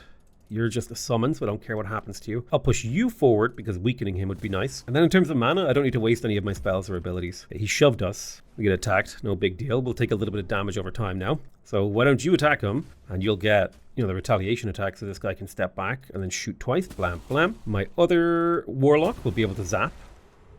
Oh, well. Now, I did not realize that could happen. This is a non-vital unit, so all I have to do is to kill this thing. But I can just murk them. That's a decaying zombie. Constrict this guy. Perfect. He's constricted, so he's going to be taking damage over time. And I will Mind Spike you, forcing you to get no more actions. Taking away the actions of the enemy is the ideal way to play, and I'll pull my constrictors back just so they don't take too much damage. I think my enemies are pretty close. Yeah, his morale is routed. The enemy is fleeing the field. We don't need to fight anymore. Victory is taken. Thank you very much. Barely even took damage. This is an Umbral Thrall unit, so I'm going to recruit it. Also, we got Gilding Blast. Grants all units in a 1 hex radius a 90% chance to become gilded for 1 turn. Oh, crap. That is awesome. It's a great way if I have an excess of mana to turn it into money in battle. Okay, that is really cool that you can pick up random spells from these, forbidden knowledge tomes. Bravo, developers. You made the game really, really cool and interesting with that change. There's so much... this, just tell me you know a better Fantasy 4X game. I'll tell you a liar. I'll call you a liar. I'm still doing the Astral Wisp rituals because I want to get a full stack of Astral Wisps here because I love the idea of having these... just giga wisps that are slowly getting leveled up. Rotting Explosion has been finished, as we saw it in the battle. Arcane Restoration, oh man, that's good. It's an all magic origin heal. Gremlins are another great summon. I'm going to take Arcane Restoration because it's more of a win battles ability. This is my Sanctuary Outpost. I got the Underground Laboratory in Stranglehold, getting my gold income to kind of boost a little bit. This town is having happiness problems, so I'm going to build the Interrogation Dungeon for +10 stability income. A little bit of passive knowledge as well is really nice. Phil Nitra the Knight has leveled up. Although they're no longer a knight, they're a support hero, specifically for an undead stack, if I recall correctly. Yep, they're an unholy leader, so they're good at leading undead troops. Restore is a really useful ability, but I just don't think I can justify the action points when you have such a powerful shock, and as well as these other, like summon undead, manifest tentacle, these are amazing summon abilities. I think what would be nice is to get defensive training. That's going to be +1. Basically, my troops will take 10% less damage, is what this defensive training thing does. It's really, really powerful, and it applies to the whole stack. You know, like, look at this Bone Horror. +1 armor takes it from 4 armor to 5, okay? So let me see if I can find a 4 armor unit in this stack. Here, look, I've got a 3 armor unit, right? So I think 4 armor, you would take 33% less damage or something close to that. 35. So a 5 armor unit will take 41% less damage, meaning they're taking only 60% of the actual damage that's incoming is hitting them, which means their health goes a lot further. Any healing on them goes a lot further. You know, lots and lots of advantages to having high health. There is something to be said for taking pacification. However, I want to get expanded governance to increase my city cap by 1 so that I can found another city. I think that's the thing that I want to focus on, and so I will not be changing away from that as a move. We're under attack by a Astral Siphoner stack. This should be a fairly low risk battle, but I'm expecting them to lose something. That's fine. I'm okay with losing a skeleton. And I'll auto-resolve the next attack with the Abductor as well. They lost a couple battles. I should maybe get to recruit some skeletons. Yep, I will take both. And I will take both of these. Perfect. I love that I can print units from fighting. We definitely want the Beacon of Light in here. Do I go straight for this nest? Hard to know. I'll use this archer to pick up these treasures. We got a Punisher's Halberd. Thank you. And then a Staff of Decay. Awesome. Opening up new options for our heroes. So where am I going to send my army here? This does connect to the underground. We could pop out this end. What is on this end? The sort of map of the world is crazy, right? Because down here, right, if we look at this piece of the world, it's like, oh wow, like this piece of the world, right, is connected by a single turn's movement to here.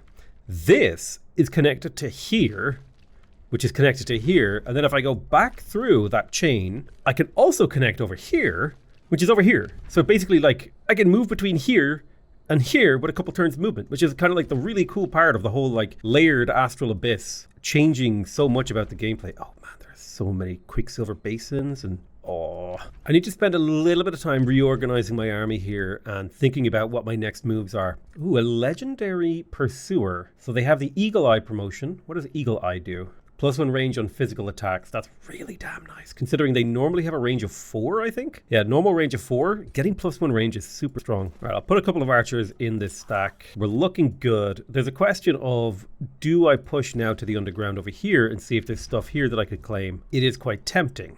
Alternatively, if I come back up, there's this whole zone to the northeast that I could clear, which I think is going to be my focus. So I'll be pulling my army back this way. I will let them sit inside the sanctuary for a turn to get healed up. Although then again, if you can just switch layers, you may as well. This is an honorable little one skeleton that doesn't benefit from the Umbral thing, so I'm going to be getting rid of those undead until I can do something about that. All right, we got another wisp. We have 5. So this would be a high-risk battle. This would be a risky battle, but these two armies working together, need to summon one more wisp for him, but these two armies working together, it should not be a risky battle. It should be a low-risk battle. I'm expecting to lose maybe some units. I'm okay.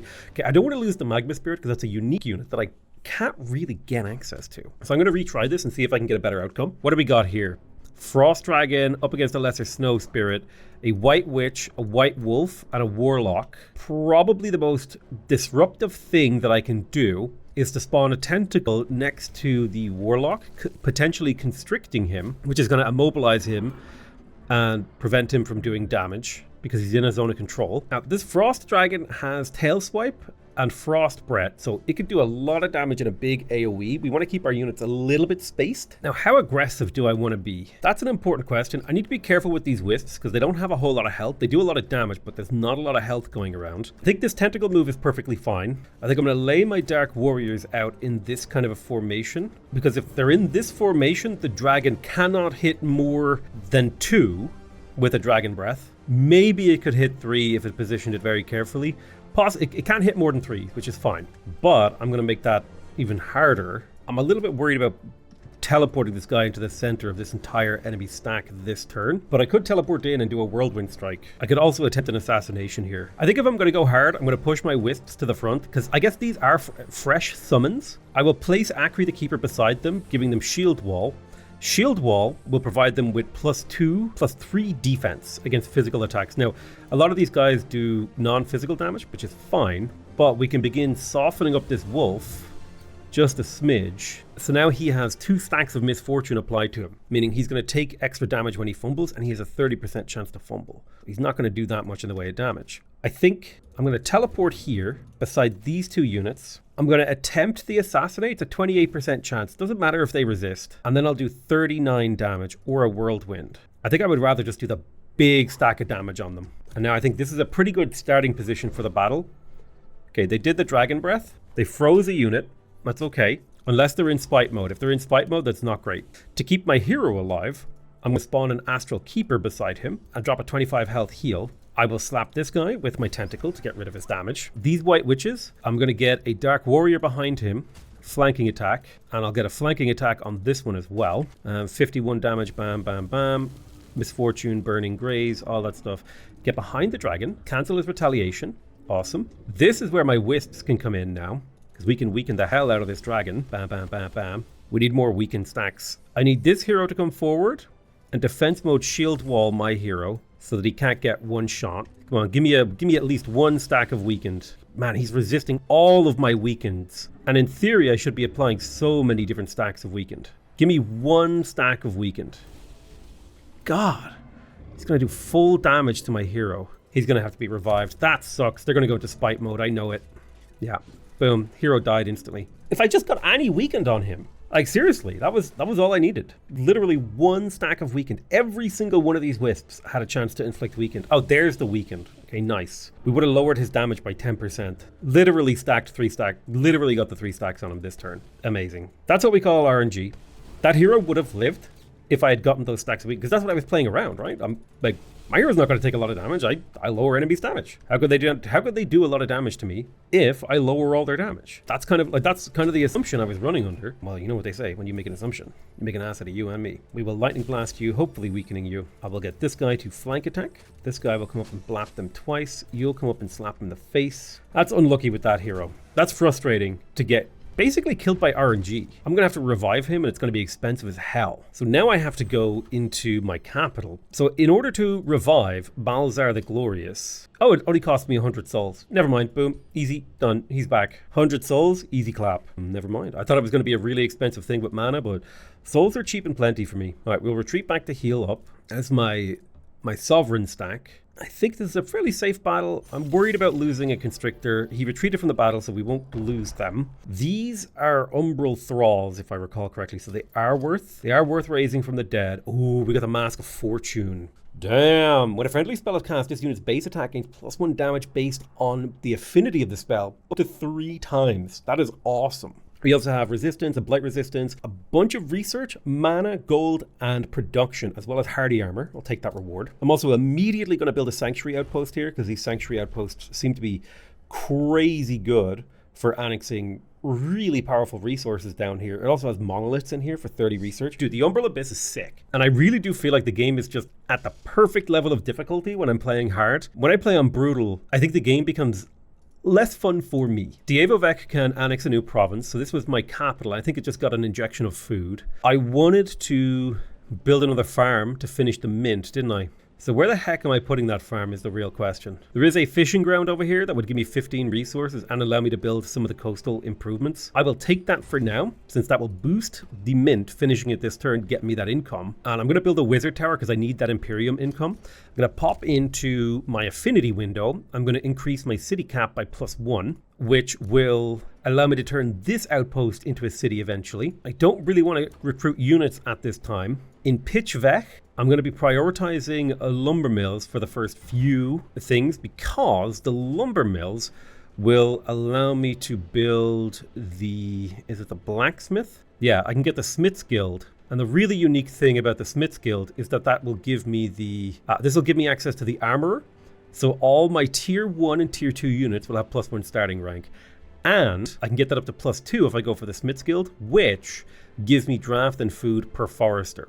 So Smith's Guild is really, really powerful. It's always good to have at least one Smith's Guild city, and Pitchvek will be that city. Malzar the Glorious will govern this city. I love that he gives me 10 mana. My ruler has leveled up. If I gave him the Sanctified Mask plus the Defiant Chestplate, he would have 12 blight resistance, taking 81% reduced blight damage, which is insane, by the way. Ooh, so I could do the Astral Siphoner ritual to get the Mage Bane ritual. Hell yeah, I'm going to do that. I want that Mage Bane. Mage Banes are a tier 4 mythic mind devourer, and they have innate spell jammers, which increases the enemy spell cost by 100 casting points. I like that spell jam. Now spell jammers don't actually just prevent spell casting, they make it more expensive. It would be cool if there was spell jammer resistance, like you could reduce the effective spell, like you could pierce through spell jamming. You know, there's lots of really cool ideas that the developers can explore with this game. Well, I'm excited for the future of it. Akri the Keeper is leveled up.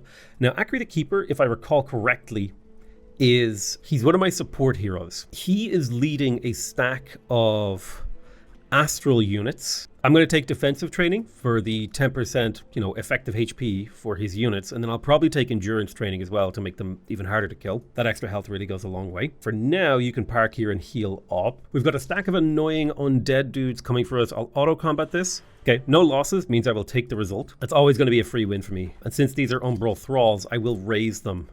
Trying to get as many Umbral Thrall undead as possible to make my armies just like unstoppable down here. All right, I'll pop this Skeleton Archer out, pop you back into this stack. I do like my army stacks to be like a balanced 3 melee plus 3 ranged. That feels like an ideal and competent setup for me. Go pick up this treasure. Chestplate of Vitality. Don't mind if I do. And I suppose it's time to begin exploring further. An Umbral Gate over here. Interesting. Some Astral Dew. Do-do-do-do. Astral Dew. Do-do-do-do. Astral Dew. Alright, and I think it's time for us to start clearing out all of this noise in the top right corner. Because right at the start of this playthrough, I was talking about how I wanted to clear this out. So I'm going to move up with these 2 stacks. Well, first, I want to make sure that I get you your Astral Wisp. There it is. So this is a group of regular old degenerate units. Easy kill. A couple more of my units are getting experience. These are not Umbral units. Oh, they are Umbral Thralls. I'm having a little bit of trouble maintaining my mana at the moment, though, so I'm not going to bother sort of cleaning them out. I want to check what's down here. I'll open this cartographer. Well, I found Dark Lair. Useful. I'll continue to build roads around. I'll pop back up in here, pop in here. Man, this can get very... this could get very confusing very, very quickly. So I have an army exploring this kind of underground section, and I think I'll bring another stack up here to help deal with this northeastern area, because there's just a lot of fighting that's going to be happening over the next few turns.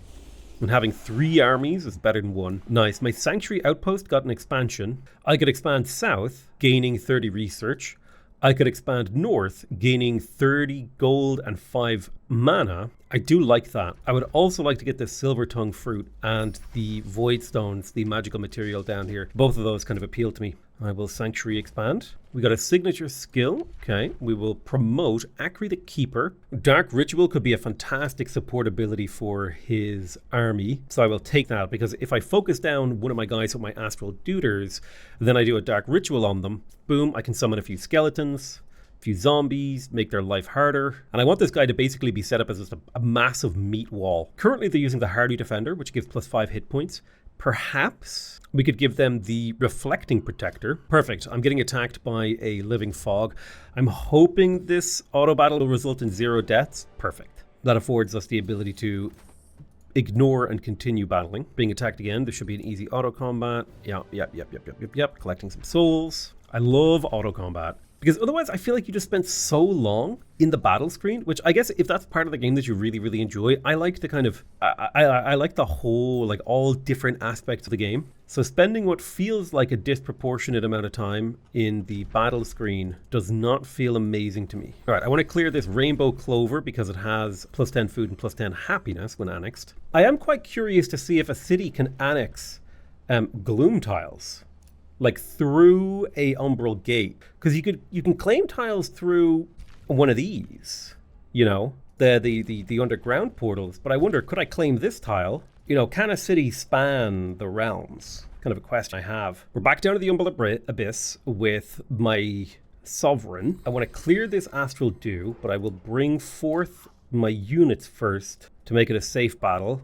If I lose anything, I'll fight it manually. I can't afford to raise any more units, so I won't. This Sanctuary Outpost is amazing. Oh my god, 42 research, plus 10 gold, plus 10... Oh, damn. Sanctuary expansion, let's go. I could add an Astral Siphoner to my army. I will allow them to flee, because this gets me bad alignment. Love it. And there's some Tormented Souls here. This will give me 100 research or 100 mana, plus a lot of mana, a lot of souls, and a lot of research.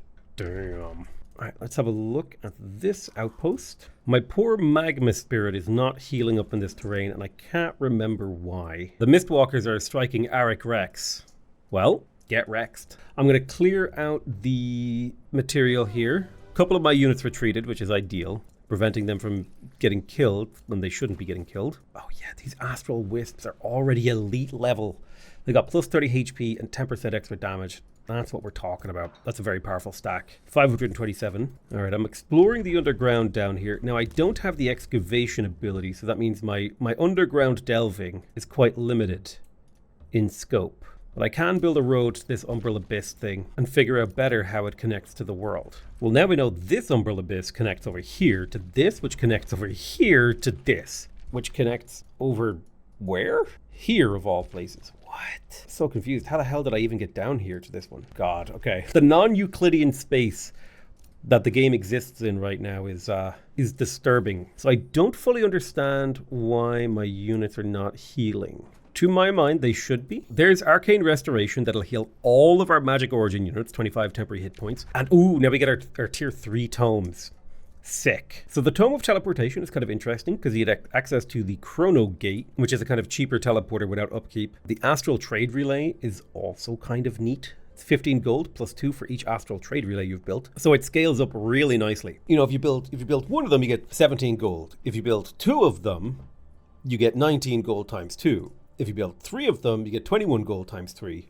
And so on and so forth. So it scales up pretty slowly, but it is very, very powerful. Phase Beasts are cool. The Tome of Amplification is a cool tome as well. I do like the Tome of the Cleansing Shrine. That's kind of a neat idea, but I think of all of these, the one that fits my vibe the best is the Tome of Corruption. Being able to take the Tome of Corruption here will allow me to do Umbral Incursion. So a target enemy city will lose a borderland province, and they'll lose a population.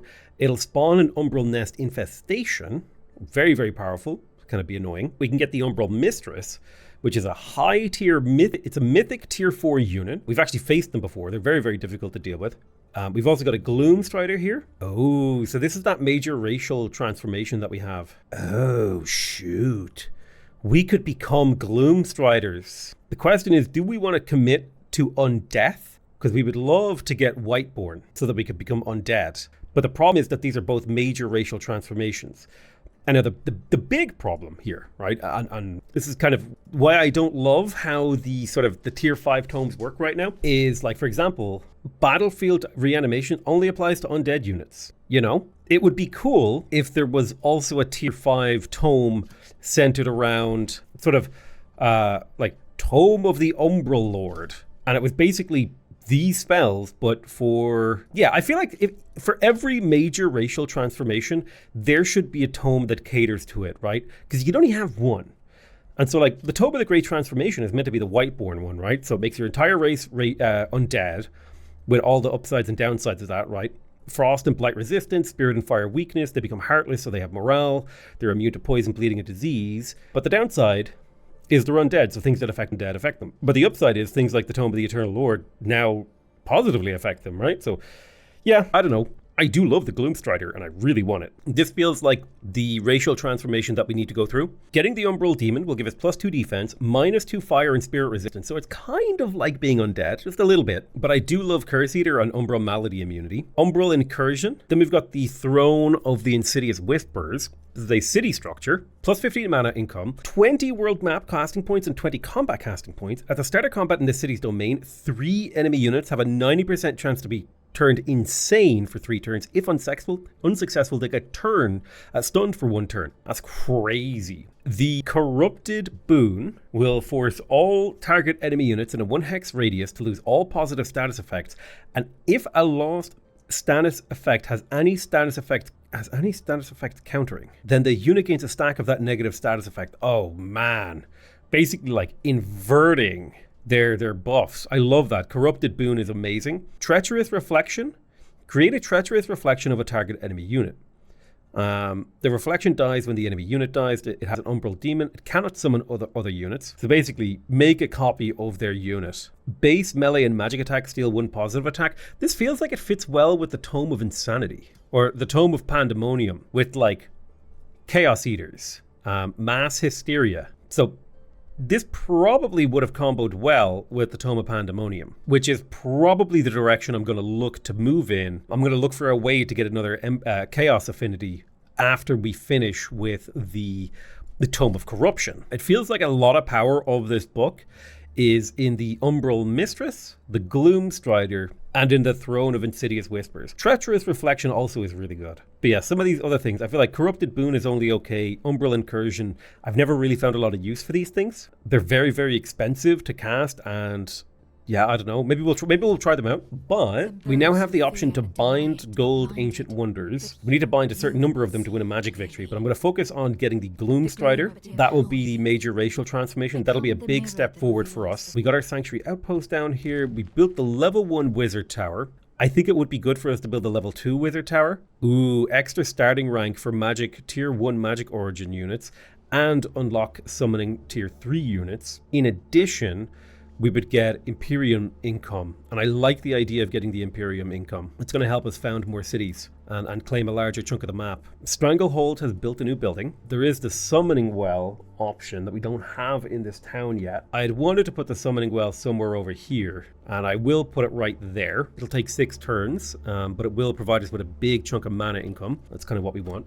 Pitchvek can annex another province, and I think the goal in here, so the Granary is the next one. The goal in here was to try and build a forestry-based city, so we are going to need a couple of water farms. I'll grab a fish farm right there to continue to grow the city, and we'll be able to get things like the workshop and slowly build up what this city can do. Malzar the Glorious has leveled up. Now he's very much so a guy who gets into the thick of it, so I'm thinking about things that I could give him to make him stronger. For example, Vigor would give him an extra 10 health. Also, being able to kind of just step forward and give himself a little bit of a heal at the start of a battle isn't a terrible move. Could also take resistance 1. This would make him have a lot more status resistance, which means he's less likely to get crowd controlled in battle. And I do like that as a choice. So I'm going to take resistance 1 for that status resistance. Now he has a 57% chance, or 57% reduction. Hey Spuddies, Morbus here for once. This is the first in a series of videos that we didn't know would get split up, so if you think this is a fairly hard end, it is. Make sure to tune in tomorrow for the continued adventures of Potato's weird tentacle monster race. Hit the outro!